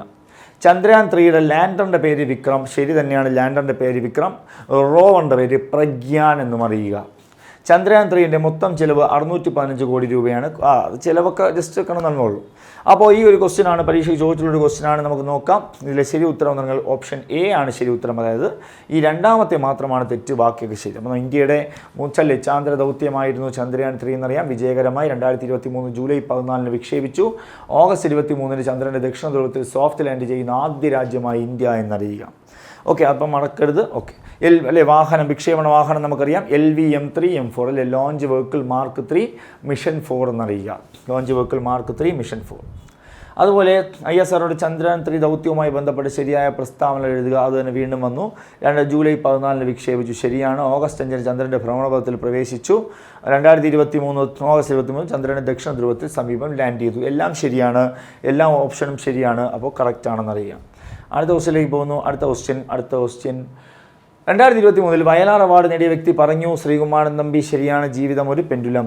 18ാം ലോക്സഭയിലെ പ്രതിപക്ഷ നേതാവ് ആര്? നമുക്ക് എല്ലാവർക്കും അറിയാം ആരാണ്. രാഹുൽ ഗാന്ധിയാണെന്നറിയാം. അതും വളരെ എളുപ്പമുള്ള ക്വസ്റ്റ്യനാണ്. ഓക്കെ, കേന്ദ്ര മന്ത്രിസഭ പഠിക്കുക, അപ്പോയിൻമെൻറ്റ്സ് മന്ത്രിസഭയൊക്കെ നമ്മുടെ ചാനലിൽ ചെയ്തിട്ടുണ്ട്, ഓർമ്മിക്കുക. 2025 G20 ഉച്ചകോടിക്ക് വേദിയാകുന്ന രാജ്യം. ഓക്കെ, നമുക്കറിയാം 2023 G20 ഇന്ത്യയിലായിരുന്നു അല്ലേ, 18ാമത് G20. 19ാമത്തെ G20 ബ്രസീലിലായിരുന്നു. 20ാമത്തെ G20 2025 നടക്കാൻ പോകുന്നത് ദക്ഷിണാഫ്രിക്കയാണെന്ന് അറിയുക. ദക്ഷിണാഫ്രിക്ക. അപ്പോൾ 2023 ഇന്ത്യയും 24 ബ്രസീലും 25 ദക്ഷിണാഫ്രിക്ക എന്നറിയുക. 2025 G20 വേദി ദക്ഷിണാഫ്രിക്ക. അതുപോലെ ഒരു ക്വസ്റ്റ്യൻ ഞാൻ ചോദിക്കുന്നു, ഒരു വേദിയുടെ ക്വസ്റ്റ്യനായിട്ട് ഞാൻ ചോദിക്കുന്നു. വേദി 2022 world cup, football world cup ഖത്തറിലാണല്ലോ. ഫുട്ബോൾ വേൾഡ് കപ്പ് ഖത്തറിലാണ് അല്ലേ, ഖത്തർ. എങ്കിൽ 2026 എവിടെയെന്ന് ചോദിച്ചാൽ നിങ്ങൾ മെസ്സി യു ക്യാൻ എന്ന് പഠിച്ചാൽ മതി. മെസ്സി യു ക്യാൻ അങ്ങനെ പഠിച്ചാൽ 3 രാജ്യം നമുക്ക് കിട്ടും. മെസ്സി എന്ന് പറഞ്ഞാൽ മെക്സിക്കോയും, യു എന്ന് പറഞ്ഞാൽ USA, ക്യാൻ എന്ന് പറഞ്ഞാൽ കാനഡയും കിട്ടും. അപ്പോൾ Mexico, USA, കാനഡയാണ് 2026 football world cup വേദി എന്നറിയുക. 2030 MSP എന്ന് പഠിക്കുക. MSP മൊറോക്കോ, സ്പെയിൻ, പോർച്ചുഗൽ എന്ന് പഠിക്കുക. മൊറോക്കോ, സ്പെയിൻ, പോർച്ചുഗൽ, ഇതാണ് വേദികൾ എന്നറിയുക. അതുപോലെ 2027 ഇനി ഏകദിന വേൾഡ് കപ്പ് നടക്കാൻ പോകുന്നത്. ഏകദിന വേൾഡ് കപ്പിൻ്റെ വേദി സിംബാബ്വെ, നമീബിയ, ദക്ഷിണാഫ്രിക്ക. സിംബാബ്വെ, നമീബിയ, ദക്ഷിണാഫ്രിക്ക. പഠിച്ചു വെച്ചോണം. ഒരു ബാബയെ കാണുമ്പോൾ നമ്മൾ ദക്ഷിണ വെച്ച് നമിക്കുമെന്ന് ഓർത്താൽ മതി. അപ്പോൾ 2027 ഫുട്ബോൾ വേൾഡ് കപ്പ് വേദി എന്താണ്? സിംബാബ്വെ, നമീബിയ, ദക്ഷിണാഫ്രിക്ക എന്നറിയുക. 2031 ഇന്ത്യയും ബംഗ്ലാദേശുമാണ്. 2031 ഇന്ത്യയും ബംഗ്ലാദേശ്. ഓക്കെ അല്ലേ? അടുത്ത ക്വസ്റ്റ്യനിലേക്ക് പോകുന്നു. അടുത്ത ക്വസ്റ്റ്യൻ MT വാസുദേവൻ നായരെക്കുറിച്ച് ശരിയായ പ്രസ്താവനകൾ എഴുതുക. മാണിക്യക്കല്ല്, ദയ എന്ന പെൺകുട്ടി, തന്ത്രക്കാരി എന്നിവ MTയുടെ ബാലസാഹിത്യ കൃതികളാണ്. MT ഗാനരചന നിർവഹിച്ച ചലച്ചിത്രമാണ് വളർത്തുമൃഗങ്ങൾ. 92 ദേശീയ പുരസ്കാരം നേടിയ കടവ് എന്ന സിനിമ സംവിധാനം ചെയ്തു. മനുഷ്യർ, നിഴലുകൾ, ആൾക്കൂട്ടത്തിൽ തനിയെ എന്നിവ MTയുടെ യാത്രാ വിവരണങ്ങളാണ്. അപ്പോൾ ഇത് ഒരു MT വാസുദേവൻ നടന്ന ടോപ്പിക് നമ്മൾ ചെയ്തിട്ടുണ്ട് കേട്ടോ. അപ്പോൾ ഇതിനകത്ത് തെറ്റായ പ്രസ്താവന എന്ന് പറഞ്ഞാൽ ഇവിടെ ശരിയായതാണ് ചോദിച്ചിരിക്കുന്നത്. ശരിയായതാണ് ABD ആണ്, അതായത് 1, 2, 4. മൂന്നാമത്തെ തെറ്റാണ്. ഓക്കെ, അപ്പോൾ ഇദ്ദേഹത്തിന് 92 ദേശീയ പുരസ്കാരം ലഭിച്ച കടവ് 94 കേട്ടോ. 94 92 ആ വർഷമാണ്. അതിൽ മിസ്റ്റേക്ക് എന്ന് ഓർമ്മിക്കുക. അടുത്ത ക്വസ്റ്റ്യനിലേക്ക് പോകുന്നു. അടുത്ത ക്വസ്റ്റ്യൻ 2024 പാരീസ് ഒളിമ്പിക്സിൽ ഇന്ത്യ നേടിയ ആകെ മെഡലുകൾ ഞാൻ പറഞ്ഞു എത്രയാണ്? 6 മെഡലുകളാണ്. 6 മെഡൽ അല്ലേ. 1 വെങ്കലവും 1 വെള്ളിയും 5 വെങ്കലവും. 1 വെള്ളി നേടിയ നീരജ് ചോപ്രയാണ് നമുക്കറിയാം അല്ലേ. നീരജ് ചോപ്ര നമുക്കറിയാം അല്ലേ. 89.45 മീറ്റർ ദൂരമാണ് എന്നറിയുക. ഓക്കെ അല്ലേ. അതുപോലെ തന്നെ ബാക്കിയുള്ള 5 മെഡലുകളും നമുക്കറിയാം അല്ലേ. മനു ഭാക്കറിന് 2 ഒരെണ്ണം സിംഗിളായിട്ടും 1 സരബ്ജോത് സിംഗുമായി ചേർന്നു. പിന്നെ അമൻ ഷെരാവത്തുണ്ട്. അതുപോലെ സ്വപ്നിൽ കുശാൽ, അതുപോലെ ഹോക്കി ടീം തുടങ്ങിയവർക്കെല്ലാം കിട്ടിയിട്ടുണ്ട് അല്ലേ. അപ്പോൾ ഇവർക്കെല്ലാം എന്ത് കിട്ടിയിട്ടുണ്ട്? പാരീസ് ഒളിമ്പിക്സിൽ മെഡൽ ലഭിച്ചിട്ടുണ്ടെന്ന് ഓർമ്മിക്കുക. ഹോക്കി ടീമിലെ ഗോൾ കീപ്പറായിരുന്നു PR Sreejesh. Criminal procedure code CRPCക്ക് പകരം നിലവിൽ വന്ന ഇന്ത്യൻ ശിക്ഷാ നിയമം ഏതെന്ന് ചോദിച്ചാൽ അതേതാണ്? CRPCക്ക് പകരം വന്നത് ഭാരതീയ നാഗരിക സുരക്ഷാ സംഹിത എന്നാണ് പറയുന്നത്. ഭാരതീയ നാഗരിക സുരക്ഷാ സംഹിതയാണ് CRPCക്ക് പകരം വന്നത്. പക്ഷേ ഭാരതീയ ന്യായ സംഹിത വന്നത് എന്താണ്? IPCക്ക് പകരവും ഭാരതീയ സാക്ഷി അധിനിയം വന്നത് ഇന്ത്യൻ എവിഡൻസ് ആക്ടിന് പകരവുമാണ്. ഈ 3 നിയമവും ഒരുമിച്ച് ഒറ്റ ബില്ലായിട്ടാണ് വന്നത്. അവിടെ ഓർമ്മിക്കുക 2025 അല്ലേ, 2025 അല്ല 24 2023 ഡിസംബർ 25 രാഷ്ട്രപതി 3 നിയമം ഒപ്പുവയ്ക്കുന്നത്. അതിനുശേഷം 2024 ജൂലൈ 1 നിലവിൽ വരുന്നു. അപ്പോൾ ഈ 3 നിയമവും നിലവിൽ വന്നത് 2024 ജൂലൈ 1 അറിയുക. ക്ലിയർ ആണോ? അടുത്ത സെക്ഷനിലേക്ക് പോവാം. അടുത്ത ക്വസ്റ്റ്യൻ, നാറ്റോ സൈനിക അല്ലെ സഖ്യത്തിൻ്റെ സെക്രട്ടറി ജനറൽ, നാറ്റോ അല്ലെ നോർത്ത് അറ്റ്ലാന്റിക് ട്രീറ്റി ഓർഗനൈസേഷൻ. നാറ്റോയുടെ ഫുൾ ഫോം എന്താണ്? നോർത്ത് അറ്റ്ലാന്റിക് ട്രീറ്റി ഓർഗനൈസേഷൻ്റെ തലവനാണെന്ന് ചോദിച്ചാൽ മാർക്ക് റുട്ടെ എന്നറിയുക. Mark Rutte. ഓക്കെ ആണോ? ഓക്കെ. അടുത്ത ക്വസ്റ്റ്യനിലേക്ക് പോകാം. അടുത്ത ക്വസ്റ്റ്യൻ, 2024 ദേശീയ ചലച്ചിത്ര അവാർഡുമായി ബന്ധപ്പെട്ട ശരിയായ പ്രസ്താവന ഏത്? ദേശീയ ചലച്ചിത്ര അവാർഡ്. അപ്പം നാഷണൽ അവാർഡ് നമുക്കറിയാം. ഈ നാഷണൽ അവാർഡ് 70ാമത് നാഷണൽ അവാർഡ് എണ്ണം നിങ്ങൾ എപ്പോഴും പഠിക്കുക. നാഷണൽ അവാർഡ് 70ാമത് ദേശീയ ചലച്ചിത്ര പുരസ്കാരം 2022 എന്നേ പഠിക്കാവൂ.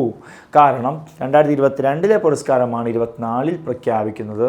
ഇനി 23 പുരസ്കാരം 25 പ്രഖ്യാപിക്കുകയേ ഉള്ളൂ. അപ്പോൾ നമ്മുടെ കയ്യിൽ ഇപ്പോൾ ഉള്ളത് 70ാമത് ദേശീയ ചലച്ചിത്ര പുരസ്കാരം 2022 തെറ്റിക്കരുത്. പക്ഷേ പരീക്ഷയ്ക്ക് 24 എന്ന് ചോദിച്ചാലും തെറ്റില്ല. കാരണം എന്തുകൊണ്ടാണ്? അത് പ്രഖ്യാപിക്കുന്ന വർഷം ചിലപ്പോൾ ചോദിക്കാം. എണ്ണം മാറില്ലല്ലോ, 70. മികച്ച നടനുള്ള പുരസ്കാരം നേടിയത് കന്നഡ താരമായ ഋഷഭ് ഷെട്ടിയാണെന്നറിയുക. ഋഷഭ് ഷെട്ടി. ഏറ്റവും മികച്ച ചിത്രമായി തിരഞ്ഞെടുക്കപ്പെട്ടത് മലയാള ചിത്രമായ ആട്ടം എന്നാണ്. മികച്ച പ്രാദേശിക സിനിമ മലയാള ഭാഷയിൽ ചിത്രമായ സൗദി വെള്ളയ്ക്ക, തരുൺ മൂർത്തി സംവിധാനം ചെയ്ത സൗദി വെള്ളയ്ക്കയാണോ?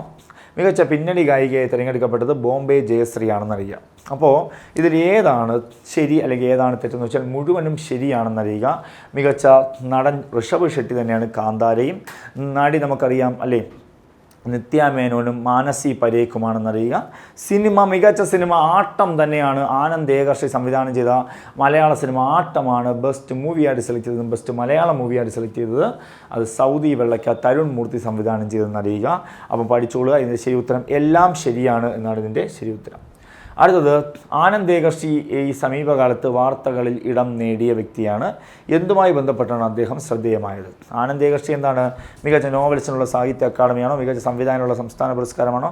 മികച്ച തിരക്കഥാകൃത്തിന് ദേശീയ പുരസ്കാരമാണോ? മികച്ച ഗാന ഓപ്ഷൻ സി അല്ലേ, അദ്ദേഹത്തിനല്ലേ ദേശീയ പുരസ്കാരം ലഭിച്ചത്. അപ്പോൾ അത് ഓർമ്മിക്കുക, ആട്ടം എന്ന സിനിമയ്ക്ക്. അതുപോലെ ഇന്ത്യയിലെ ശാസ്ത്രജ്ഞരെ ആദരിക്കുന്നതിനായി ഏർപ്പെടുത്തിയ പുതിയ അവാർഡാണ് ഏത്?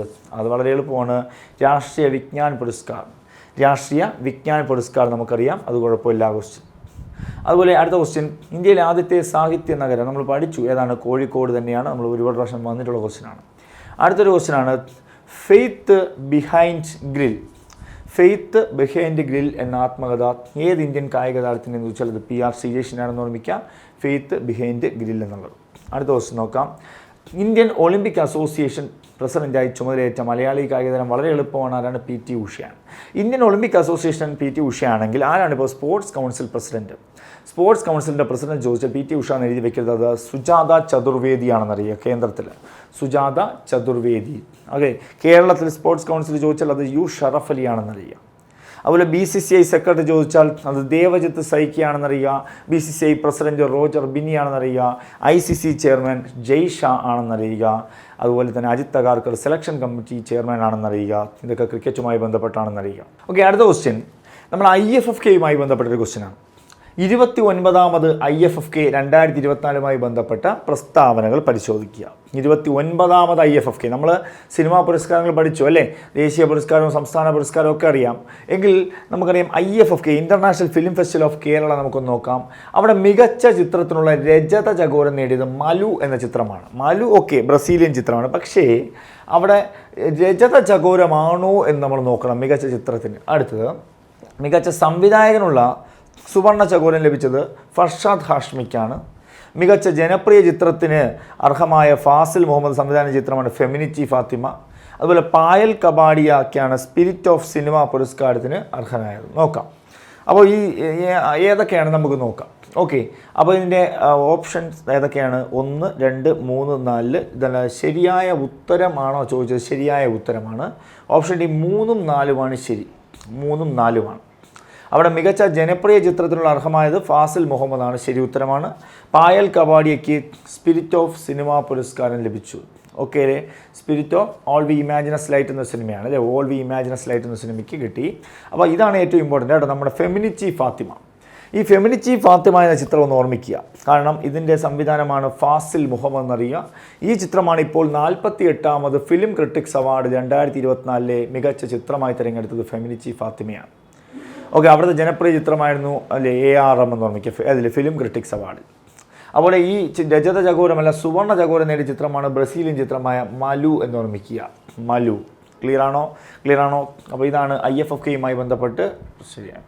അടുത്തത് 2025 പത്മ അവാർഡുകൾ സംബന്ധിച്ച് ശരിയായ പ്രസ്താവന എഴുതുക. പത്മ അവാർഡ്സ്. കുച്ചുപ്പൊടി നർത്തകിയായ കുമുദിനി രജനീകാന്ത് ലഖ്യയ്ക്ക് പത്മവിഭൂഷൺ ലഭിച്ചു. കുച്ചുപ്പൊടിയല്ല. അവിടെ അറിയേണ്ടത് നമ്മൾ ഈ ഒരു വീഡിയോയും നമ്മുടെ യൂട്യൂബിൽ ചെയ്തിട്ടുണ്ട്. പത്മ അവാർഡ്സ് എന്നൊരു വീഡിയോ കാണാത്തവർ അത് കാണുക കേട്ടോ. ഇനി മുഴുവൻ പറയാനുള്ള സമയം നമുക്കില്ല. ആ വീഡിയോ നിങ്ങൾ കാണുക. അത് അതിൻ്റെ ചെറിയൊരു കാര്യമാണ്. ഈ കുമുദിനി രജനീകാന്ത് ലഖ്യ എന്ന വ്യക്തി ഇപ്പോൾ അന്തരിക്കുകയുണ്ടായി കേട്ടോ. പത്മവിഭൂഷണാണ് കിട്ടിയത്. പത്മവിഭൂഷണ. പക്ഷേ ഇവരെന്താണ് കഥക്ക് നർത്തകിയാണെന്നറിയുക. കുച്ചുപ്പൊടിയല്ല, കഥക്ക് നർത്തകിയാണെന്നറിയുക. അതുപോലെ പത്മഭൂഷൺ ലഭിച്ചത് 2 മലയാളികൾക്കാണ്. ശരി തന്നെയാണ്. അപ്പോൾ പത്മഭൂഷൺ ലഭിച്ചത് 1 PR ശ്രീജേഷിനും 2 ജോസ് ചാക്കോ പെരിയപുരമാണ് പത്മഭൂഷൺ. പത്മശ്രീ നേടിയ 2 മലയാളികളാണ് IM വിജയനും K ഓമനക്കുട്ടിയമ്മയും. പത്മവിഭൂഷൺ നേടിയ ഒരേ ഒരു മലയാളി MT വാസുദേവൻ നായർ. അപ്പോൾ 2025 പത്മ അവാർഡ്സ് നേടിയത് 5 മലയാളികൾക്കാണെന്നറിയുക. ആ കണ്ടന്റ് കാണാത്തവർ കണ്ടിട്ട് വരിക. അപ്പോൾ ഇതിൽ നോക്കാം ശരിയായ പ്രസ്താവന ഏതൊക്കെയായിരിക്കും. അതുപോലെ തന്നെ മരണാനന്തരം പത്മഭൂഷൺ ലഭിച്ചത് 3 പേർക്കാണെന്നൊക്കെയാണ് ചോദിച്ചത്. നമുക്ക് നോക്കാം. അതിൻ്റെ ആൻസർ ഓപ്ഷൻ ബി ആണ്. 2ഉം 3ഉം ശരിയെന്നാണ്. 2ഉം 3ഉം ശരിയാണ്. പക്ഷേ അത് 1 മാത്രമാണ് തെറ്റ്. അതെന്താവണം? കഥക്ക് നർത്തകി എന്നറിയുക. അടുത്ത ക്വസ്റ്റിലേക്ക് പോകാം. 2024 25 ഓസ്ട്രേലിയൻ ഓപ്പൺ കിരീടം നേടിയത് യാനിക് സിന്നറാണ്. 2024 ഫ്രഞ്ച് ഓപ്പൺ കിരീടം നേടിയത് ഇഗ സ്വയാട്ടക്കാണ്.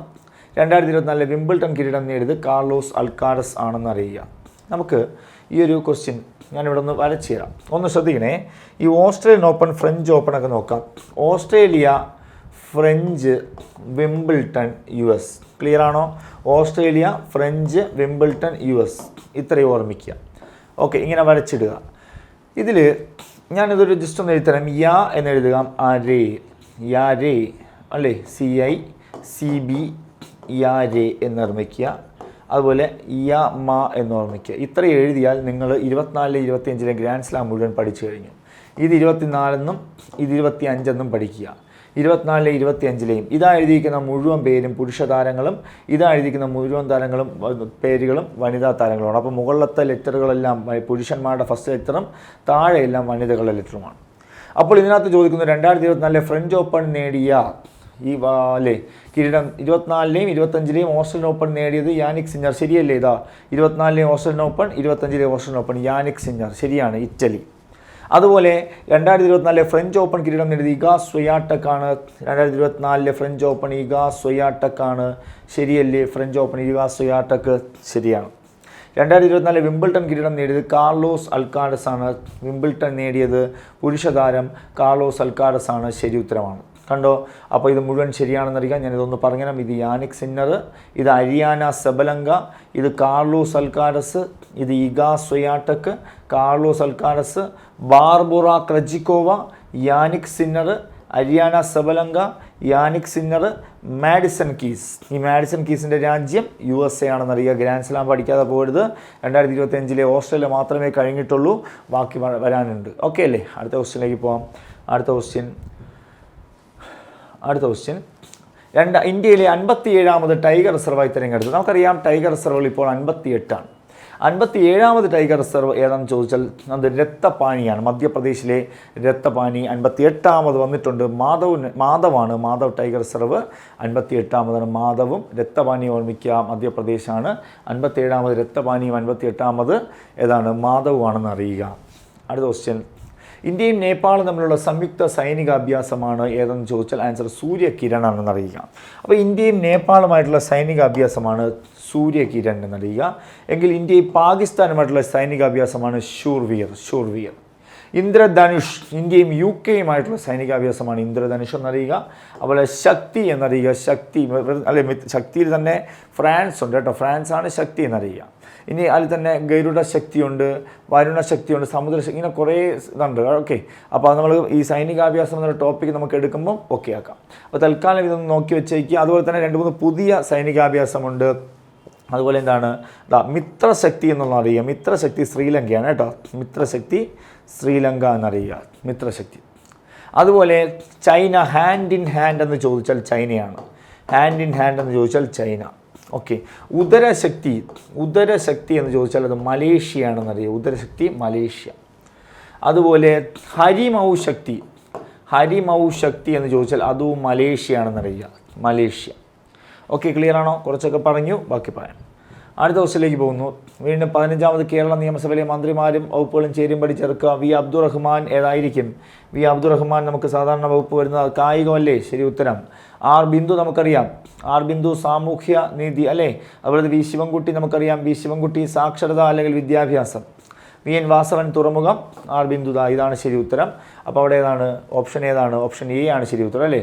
A3 ഒക്കെ വരുന്നു. ഓക്കെ, ഓപ്ഷൻ എ ആണ് ശരി ഉത്തരം എന്നറിയുക. ഓക്കെ, മന്ത്രിസഭ എപ്പോഴും ഇമ്പോർട്ടൻ്റ് ആണ്. അടുത്ത ക്വസ്റ്റ്യൻ 2023-24 SDG ഇൻഡെക്സ് പ്രകാരം മികച്ച സംസ്ഥാനങ്ങൾ കേരളം ഉത്തരാഖണ്ഡും മികച്ച കേന്ദ്രഭരണ പ്രദേശം എന്താണ്? ചണ്ഡീഗഡ്. 2ാമത്തെ സംസ്ഥാനം തമിഴ്നാടാണ്. കറക്റ്റാണ്. ആൻസർ എല്ലാം ശരിയാണ്. നിങ്ങൾ ആ ഇൻഡെക്സിൻ്റെ ഒരു വീഡിയോ നമ്മൾ ചെയ്തിട്ടുണ്ട്. ആ വീഡിയോ കൂടെ ഒന്ന് കാണുക കേട്ടോ. ഇതിലെ പ്രധാനപ്പെട്ട കാര്യങ്ങളൊക്കെ നമ്മൾ ക്ലാസ്സായിട്ട് ചെയ്തിട്ടുണ്ട്, അതുകൂടെ കാണുക. MT വാസുദേവൻ നായരെക്കുറിച്ചുള്ള തെറ്റായ പ്രസ്താവന എഴുതുക. 1985 അദ്ദേഹത്തിന് വയലാർ അവാർഡ് നേടിക്കൊടുത്ത കൃതിയാണ് 2-ാം ഊഴം. ശരി തന്നെയാണ്. MT വാസുദേവൻ നായർക്ക് 2-ാം ഊഴം 1985 ലഭിച്ചത്. 2023 പ്രഥമ കേരള ജ്യോതി പുരസ്കാരം ലഭിച്ചു. 23-ലല്ല ലഭിച്ചത്, 22-ലാണെന്ന് അറിയുക. പ്രഥമ കേരള ജ്യോതി 22-ലാണ്. MTയുടെ 9 കഥകളെ ആസ്പദമാക്കി ഒരുക്കിയ ചിത്രമാണ് നവരത്നമാല അല്ല. അവിടെ ഓർമ്മിക്കുക. അപ്പോൾ ഏതൊക്കെ ശരി ഉത്തരമാണ്? അവിടെ ഓർമ്മിക്കുക 1 അല്ലേ? 2. അപ്പോൾ ഓപ്ഷൻ ബി ആണ്. 1, 3 തെറ്റാണ് കേട്ടോ. 1, 3 അല്ല തെറ്റ്. എന്താണ്? 2, 3 തെറ്റ്. 1 മാത്രമാണ് ശരി. അദ്ദേഹത്തിന് വയലാർ അവാർഡ് നേടിക്കൊടുത്ത കൃതിയാണ് 2-ാം ഊഴം. MTക്ക് എഴുത്തച്ഛൻ പുരസ്കാരം നേടിയ വർഷം എന്ന് ചോദിച്ചാൽ 2011 MTക്ക്. അപ്പോൾ ജ്ഞാനപീഠം കിട്ടിയ വർഷം നമ്മൾ പഠിച്ചു 95. പത്മഭൂഷൺ നമ്മൾ പഠിച്ചു 2005. പത്മവിഭൂഷൺ മരണാനന്തരമായി കിട്ടി 2025. മറക്കരുത്. MTക്ക് ഒരുപാട് അവാർഡുകൾ കിട്ടിയിട്ടുണ്ട്. അതുപോലെ MTക്ക് ഓടക്കുഴൽ കിട്ടിയിട്ടുണ്ട് അല്ലേ? വാനപ്രസ്ഥം എന്ന കൃതിക്കാണ് ഓടക്കുഴൽ കിട്ടിയിട്ടുള്ളത്, അതൊക്കെ അറിയുക. അതുപോലെ 4 ഘട്ടം എന്ന കൃതിക്ക് കിട്ടിയിട്ടുണ്ട്. കേരള സാഹിത്യ അക്കാദമി അവാർഡ് ഒക്കെ കിട്ടിയിട്ടുണ്ട്. ഓക്കെ, അടുത്ത ക്വസ്റ്റ്യനിലേക്ക് പോകാം. അടുത്ത ക്വസ്റ്റ്യൻ ഓക്കെ 2024 JCB പുരസ്കാരം ലഭിച്ചത്. JCB പുരസ്കാരവുമായി ബന്ധപ്പെട്ട് ഇമ്പോർട്ടൻ്റ് ക്വസ്റ്റ്യൻ എന്ന് വെച്ചാൽ ഇന്ത്യയിലെ ഏറ്റവും ഉയർന്ന സമ്മാനത്തുകയുള്ള സാഹിത്യ പുരസ്കാരമാണ് JCB. ഇന്ത്യയിലെ ഏറ്റവും ഉയർന്ന സമ്മാനത്തുകയുള്ള സാഹിത്യ പുരസ്കാരമാണ് JCB പുരസ്കാരം. ഇത് JCB ഫൗണ്ടേഷനാണ് ഈ പുരസ്കാരം നൽകുന്നത്. ഇത് 2018 ആരംഭിച്ചത് കേട്ടോ. 2018 ആരംഭിച്ചതെന്നറിയാം. ഇത് ഇംഗ്ലീഷിലേക്ക് പരിഭാഷപ്പെടുത്തുന്ന കൃതികൾക്കാണ് കൊടുക്കുന്നത്. ഏത് ഇന്ത്യൻ ഭാഷയിലെ കൃതികളായാലും കുഴപ്പമില്ല, അത് ഇംഗ്ലീഷ് ഭാഷയിലേക്ക് പരിഭാഷപ്പെടുത്തണം. പ്രഥമ JCB പുരസ്കാരം നേടിയത് 2018 ആരാണ്? അത് ബെന്യാമിനാണെന്നറിയുക. ആരാണ്? ബെന്യാമിൻ. ഈ ബെന്യാമിൻ്റെ ഏത് കൃതിക്കാണെന്ന് ചോദിച്ചു കഴിഞ്ഞാൽ അത് മുല്ലപ്പൂ നിറമുള്ള പകലുകൾ. ഏതാണ്? മുല്ലപ്പൂ നിറമുള്ള പകലുകൾ. ഇങ്ങനെ കൊടുത്താൽ കിട്ടില്ല. ഇതിനെ ഇംഗ്ലീഷിലേക്ക് പരിഭാഷപ്പെടുത്തുമ്പോൾ അത് ജാസ്മിൻ ഡേയ്സ് എന്നായി മാറി. ജാസ്മിൻ ഡേയ്സ് അല്ലേ? അപ്പോൾ നമ്മളറിയാം ഇന്ത്യയിലെ ഏറ്റവും ഉയർന്ന സാഹിത്യ പുരസ്കാരം അത് ജ്ഞാനപീഠമാണ്. പക്ഷേ ഏറ്റവും ഉയർന്ന സമ്മാനത്തുകയുള്ള പുരസ്കാരം അത് JCB ആണ്. 25 ലക്ഷം രൂപയാണ് സമ്മാനത്തുക. ഇത് പരിഭാഷപ്പെടുത്തുന്ന വ്യക്തിക്ക്, ഇംഗ്ലീഷിലോട്ട് പരിഭാഷപ്പെടുത്തുന്ന വ്യക്തിക്ക് 10 ലക്ഷം രൂപയും കിട്ടുമെന്ന് ഓർമ്മിക്കുക. 2018 ബെന്യാമിൻ. നമ്മൾ മലയാളികളെ പഠിക്കാൻ 3 മലയാളികൾ കിട്ടിയിട്ടുണ്ട് JCB. 2020 എസ് ഹരീഷ്, 2020 JCB കിട്ടിയത് എസ് ഹരീഷാണ്. 2021 കിട്ടിയത് എം മുകുന്ദനാണ്. എം മുകുന്ദൻ. അപ്പോൾ ഓർമ്മിക്കുക, ഹരീഷിന് മീശ എന്ന കൃതിക്കും എം മുകുന്ദന് ദില്ലി ഗാഥകൾ എന്ന കൃതിക്ക്, അല്ലെങ്കിൽ ഡൽഹിയെ സോളിലോക്കി എന്ന് പറയും. ഈ 3 പേരുമാണ് മലയാളികൾ. JCB പുരസ്കാരം നേടിയ മലയാളികളാണ് ബെന്യാമിനും എസ് ഹരീഷും എം മുകുന്ദനും എന്നറിയുക. ക്ലിയർ ആണോ? ഇനി 2024 പോകാം. 2024 JCB പുരസ്കാരം നേടിയ വ്യക്തിയാണ് ഉപമന്യു ചാറ്റർജി എന്നറിയാം. അദ്ദേഹം ഇംഗ്ലീഷ് ഭാഷയിൽ തന്നെയാണ് എഴുതിയത്. ആ കൃതിയുടെ പേര് Lorenzo searches for the meaning of life. Lorenzo searches for the meaning of life എന്ന കൃതിക്കാണ്. Lorenzo searches for the meaning of life എന്ന കൃതിക്കാണ് 2024 JCB പുരസ്കാരം അദ്ദേഹത്തിന് കിട്ടിയത്. പെരുമാൾ മുരുകൻ കിട്ടിയത് 2023 ദാളണ്ട പച്ച എന്ന കൃതിക്കാണ്. പെരുമാൾ മുരുകന് 2023. ഓക്കെ ആണോ? അപ്പോൾ ഇതാണ് JCB പുരസ്കാരം. മറക്കരുത്. 3 മലയാളികളാണ്. 24 കിട്ടിയ ആളുടെ പേര് പറഞ്ഞു, 23 പറഞ്ഞു. ഓക്കെ ആണോ? ഇനി ഇതിനപ്പുറം പറയാനൊന്നുമില്ല, മാക്സിമം പറയുന്നുണ്ട്. ISROയുടെ 12ാമത്തെ ചെയർമാനാണ് വി നാരായണൻ. അപ്പോൾ തന്നെ തെറ്റായ ഉത്തരമാണ് 11ാമത് അല്ലേ? അപ്പോൾ ISROയുടെ 11ാമത്തെ ചെയർമാനാണ് വി നാരായണൻ, നമുക്കറിയാം. ഇദ്ദേഹം കർണാടകയിലെ കുടക് സ്വദേശിയാണ്. അതുപോലെ ഇന്ത്യയുടെ ക്രയോമാൻ എന്നറിയപ്പെടുന്നു. അപ്പോൾ ഇതിലെന്താണ് ശരി ഉത്തരം എന്ന് പറഞ്ഞാൽ ISROയുടെ 12, അത് അല്ലേ? തെറ്റാണ്, 11ആണ്. ഇദ്ദേഹം കർണാടകയിൽ നിന്നുള്ള, ഇദ്ദേഹം തമിഴ്നാടാണ്, കന്യാകുമാരി സ്വദേശിയാണ്. ഇന്ത്യയുടെ ക്രയോമാൻ, അത് ശരി ഉത്തരം. അപ്പോൾ 3 മാത്രം ശരിയെന്ന് വരുന്ന ഉത്തരം, 1ഉം 2ഉം തെറ്റാണ് അല്ലേ? അപ്പോൾ 1, 2 തെറ്റെന്നാണ്, 3ാമത്തത് മാത്രമാണ് ശരിയെന്നറിയാം വി നാരായണനുമായിട്ട് ബന്ധപ്പെട്ട്. അടുത്തത് അതുപോലെ തന്നെ നമ്മുടെ പുതിയ കുറച്ച് ഇവിടെ തന്നെ വീണ്ടും യൂത്ത് ഐക്കൺ പുരസ്കാരം. 2024-25 യൂത്ത് ഐക്കൺ പുരസ്കാരവുമായി ബന്ധപ്പെട്ട് ജോഡികൾ തിരഞ്ഞെടുക്കുക. നമുക്കിവിടെ സെലക്ട് ചെയ്തത് ആരൊക്കെയാണ് കറക്റ്റ് ജോഡി നോക്കാം. യൂത്ത് ഐക്കൺ പുരസ്കാരം നേടിയത് കായികത്തിൽ ആരാണെന്ന് നോക്കാം. കായികം സജ്ന സജീവൻ തന്നെയാണ്, ശരി തന്നെയാണ്. കാർഷികം എം ശ്രീവിദ്യയാണ്. സാഹിത്യം വിനിൽ പോൾ, കറക്റ്റ് തന്നെയാണ്. മാധ്യമപ്രവർത്തനം റോഷി പാലാണ്. അപ്പോൾ ശരി ഉത്തരം എന്ന് പറയുന്നത് 1ഉം 3ഉം ശരിയാണ്. 1ഉം 3ഉം ശരിയാണ്. ഓപ്ഷൻ ബി ആണ് 1ഉം 3ഉം ശരി. ഇനി ഇതിനകത്ത് 2 മേഖല കൂടെ ഉണ്ട് അല്ലേ? നിഖില വിമലുണ്ട്, കലാസാംസ്കാരിക നിഖില വിമലും, അതുപോലെ തന്നെ ഇതിനകത്ത് എന്താണ് ദേവൻ ചന്ദ്രശേഖരൻ, വ്യവസായം എന്ന മേഖലയിലെ ദേവൻ ചന്ദ്രശേഖരൻ. അപ്പോൾ ഇത്രയും പേരാണ് യൂത്ത് ഐക്കൺ പുരസ്കാരം എന്നറിയുക. യൂത്ത് ഐക്കൺ പുരസ്കാരം. അതുപോലെ ICC ചാമ്പ്യൻസ് ട്രോഫി ക്രിക്കറ്റിൽ ഏറ്റവും കൂടുതൽ റൺസ് നേടിയത് ആരെന്നാണ് ചോദിച്ചത്. അത് ഇപ്പോൾ സ്ഥിരമായിട്ട് ചോദിക്കുന്ന ക്വസ്റ്റ്യനാണ്. ICC ചാമ്പ്യൻസ് ട്രോഫി നമുക്കറിയാം. ICC ചാമ്പ്യൻസ് ട്രോഫി ICC നടത്തുന്ന ട്രോഫികളിൽ ഉയർന്ന പുരസ്കാരമാണ് ചാമ്പ്യൻസ് ട്രോഫി. അവിടെ അറിയേണ്ടത് ഇത് ആരംഭിച്ചത് 1998 ICC ചാമ്പ്യൻസ് ട്രോഫി ആരംഭിച്ചത് 1998. ഇത് അറിയപ്പെടുന്നത് മിനി വേൾഡ് കപ്പ് എന്നാണ്. Mini world cup. അത് മാത്രമല്ല, ഈ ചാമ്പ്യൻസ് ട്രോഫിയുടെ പഴയ പേര് നോക്കൗട്ട് ട്രോഫി എന്നാണ്. നോക്കൗട്ട് ട്രോഫി അല്ലെങ്കിൽ നോക്കൗട്ട് ടൂർണമെൻ്റ് എന്നും അറിയപ്പെടും. ഇത് 2002 വരെയാണ് ഈ പേര് മാറിയത്. 2002 ഈ പേര് മാറി ICC ചാമ്പ്യൻസ് ട്രോഫി ക്രിക്കറ്റ് എന്നായത്. ഇത് ഏറ്റവും കൂടുതൽ നേടിയ രാജ്യം അത് ഇന്ത്യയാണ്. 2025 ചാമ്പ്യൻസ് ട്രോഫി നേടിയ രാജ്യം ഇന്ത്യയാണല്ലോ. അപ്പോൾ 2002 2013 2025 ചാമ്പ്യൻസ് ട്രോഫി നേടിയത് ഇന്ത്യയാണ്. ഏറ്റവും കൂടുതൽ champions trophy cricket world cup അല്ലേ? ചാമ്പ്യൻസ് ട്രോഫിയാണ് നേടിയ രാജ്യം ഇന്ത്യയാണെന്നറിയുക. 3 തവണ. ഓക്കെ, ഇത് പ്രീവിയസ് ഇപ്പോൾ എക്സൈസിന് ചോദിച്ചൊരു ക്വസ്റ്റ്യൻ കൂടെയാണെന്ന് അറിയുക. ഓക്കെ, അപ്പോൾ 2002 2013 2002 ഇന്ത്യൻ ക്യാപ്റ്റൻ സൗരവ് ഗാംഗുലിയാണ്. 2013 MS ധോണിയാണ്. 2025 രോഹിത് ശർമ്മയാണെന്നറിയുക. ഇതാണ് ഇന്ത്യ ചാമ്പ്യൻസ് ട്രോഫി നേടിയത്. ഈ ചാമ്പ്യൻസ് ട്രോഫിയിൽ നമുക്കറിയാം ഇന്ത്യയാണ് ജയിച്ചത്. റണ്ണറപ്പ് ന്യൂസിലൻഡ് ആയിരുന്നു. ന്യൂസിലൻഡ് ക്യാപ്റ്റൻ മിച്ചൽ സാന്റ്നർ എന്നറിയുക. ഇതിലെ പ്ലെയർ ഓഫ് ദി ടൂർണമെൻറ്റ് അത് ആരാണ്? പ്ലെയർ ഓഫ് ദി മാച്ച് ഉണ്ട്, പ്ലെയർ ഓഫ് ദി ടൂർണമെൻ്റ് ഉണ്ട് അല്ലേ? പ്ലെയർ ഓഫ് ദി മാച്ച് അല്ലെങ്കിൽ ഫൈനൽ എന്ന് ചോദിച്ചാൽ രോഹിത് ശർമ്മയെ, player of the tournament New Zealand താരം രച്ചിൻ രവീന്ദ്രയാണ്. ഓക്കെ, അപ്പോൾ ഇവിടെ ഏറ്റവും കൂടുതൽ റൺസ് നേടിയത് ആരാണ്? രച്ചിൻ രവീന്ദ്രയാണ്. ഏറ്റവും കൂടുതൽ വിക്കറ്റ്സ് നേടിയത് ന്യൂസിലൻഡിൻ്റെ മാറ്റ് ഹെൻറി ആണെന്നറിയുക. ഇതാണ് ചാമ്പ്യൻസ് ട്രോഫിയുമായി ബന്ധപ്പെട്ടത്. എത്രാമത്തെ ചാമ്പ്യൻസ് ട്രോഫി ആയിരുന്നു? 9ാമത്തെ ചാമ്പ്യൻസ് ട്രോഫി ആയിരുന്നു. വേദി പാകിസ്ഥാനായിരുന്നു. ഇന്ത്യയുടെ മത്സരം മാത്രം ദുബായിൽ എന്നറിയുക. ഫൈനലും ദുബായിയാണ്. അപ്പോൾ ഇതാണ് ചാമ്പ്യൻസ് ട്രോഫിയുമായി ബന്ധപ്പെട്ട് അറിയിക്കുക. ഇതുപോലെ തന്നെ ഏകദിന വേൾഡ് കപ്പും 2020 വേൾഡ് കപ്പും പഠിക്കുക. ഏകദിന വേൾഡ് കപ്പുമായി ബന്ധപ്പെട്ട് അറിയാനാണെങ്കിൽ നമുക്കറിയാം 2003 ഏകദിന വേൾഡ് കപ്പിൽ ഇന്ത്യ റണ്ണറപ്പായി ഓസ്ട്രേലിയ വിജയിച്ചു അല്ലേ. അപ്പോൾ നമുക്കറിയാം എത്ര ഏകദിന വേൾഡ് കപ്പ് ഇന്ത്യക്കുണ്ട്. ഇന്ത്യക്ക് 2 ഏകദിന വേൾഡ് കപ്പാണ്. 1983 2011 83 കപിൽ ദേവിൻ്റെ നേതൃത്വത്തിലും 2011 MS ധോണിയുടെ നേതൃത്വത്തിലുമാണ്. അതുപോലെ ഓസ്ട്രേലിയക്ക് 6 തവണയാണ്. ഒരു വർഷം പരീക്ഷയ്ക്ക് വർഷം ചോദിച്ചിട്ടുണ്ട്. ഏതാണ് ക്രിക്കറ്റുമായി ബന്ധപ്പെട്ട് ഇത് ചാമ്പ്യൻസ് ട്രോഫിയാണ്. ICC ക്രിക്കറ്റുമായി ബന്ധപ്പെട്ട് ഒരു ക്വസ്റ്റ്യൻ ചോദിച്ചിട്ടുണ്ട്. ഏകദിന വേൾഡ് കപ്പ് നമുക്കറിയാം 6 തവണ ഓസ്ട്രേലിയ 6 തവണ 1987 99 2003 ചോദിച്ചിട്ടുണ്ട്. 2007 2015 2023 അങ്ങനെ 6 തവണയാണ് ഓസ്ട്രേലിയ ചാമ്പ്യനായത്. ഇന്ത്യ 2 തവണയാണ് 1983 2011 വെസ്റ്റ് ഇൻഡീസ് 2 തവണയാണ്. West Indies 1975 1979 west Indies. Okay, അപ്പോൾ അവിടെ ഓർമ്മിക്കുക, വെസ്റ്റ് ഇൻഡീസ് 2 തവണയാണ്. ആദ്യത്തെ 2 വേൾഡ് കപ്പും വെസ്റ്റ് ഇൻഡീസ് ആയിരുന്നു നേടിയത്. പിന്നെ ഓരോ തവണ ശ്രീലങ്ക 1 തവണയാണ് 1996 പാകിസ്ഥാൻ 1 തവണയാണ് 1992 ഇംഗ്ലണ്ട് 1 തവണയാണ് നേടിയത് 2019 അങ്ങനെ ഇത്രയും വേൾഡ് കപ്പാണ് വിന്നേഴ്സ്. ഈ വർഷങ്ങൾ എഴുതി വെച്ച് പഠിച്ചോളുക. അപ്പോൾ ഇന്ത്യ നേടിയത് 2 പ്രാവശ്യം, ഏറ്റവും കൂടുതൽ champions trophy ICC world cup നേടിയത് ഓസ്ട്രേലിയയുമാണ്. അപ്പോൾ 2023 ഇന്ത്യ റണ്ണറപ്പായി മാറി. രോഹിത് ശർമ്മയായിരുന്നു ക്യാപ്റ്റൻ. ഓസ്ട്രേലിയൻ ക്യാപ്റ്റൻ ആരായിരുന്നു? പാറ്റ് കമ്മിൻസ് ആണെന്ന് അറിയിക്കുക. Pat Cummins. ഓക്കെ, അടുത്ത വേൾഡ് കപ്പിൻ്റെ വേദി ഞാൻ ഇന്ന് പറഞ്ഞു. സിംബാബ്വെ, നമീബിയ, ദക്ഷിണാഫ്രിക്ക. ഓക്കെ, അടുത്ത ദിവസത്തിലേക്ക് പോകുന്നു. 2020 വേൾഡ് കപ്പ് മറക്കരുത്, അത് ഇന്ത്യയാണ്. 2020 വേൾഡ് കപ്പിൻ്റെ കാര്യം മറക്കരുത്. 48ാമത് ഫിലിം ക്രിട്ടിക്സ് പുരസ്കാരവുമായി ബന്ധപ്പെട്ട് ശരിയായ പ്രസ്താവന തിരഞ്ഞെടുക്കുക. ഫിലിം ക്രിട്ടിക്സ് ഞാൻ പറഞ്ഞു 48ാമതാണ് അല്ലേ. ജോർജ് ഓണക്കൂറിൻ്റെ നേതൃത്വത്തിലുള്ള ജൂറിയാണ് സെലക്ട് ചെയ്തത്. ശരി തന്നെയാണ്. മികച്ച നടനായി ജഗദീഷിനെയാണ് തിരഞ്ഞെടുത്തത്. നടി നസ്രിയ തെറ്റാണ്. മികച്ച നടനായി തിരഞ്ഞെടുത്തത് ടൊവിനോയാണ്. മികച്ച നടി നസ്രിയയും റിമ കല്ലെങ്കിലുമാണ്. മികച്ച ചിത്രമായി തിരഞ്ഞെടുത്തത് ഫെമിനിച്ചി ഫാത്തിമ. ശരി തന്നെയാണ്.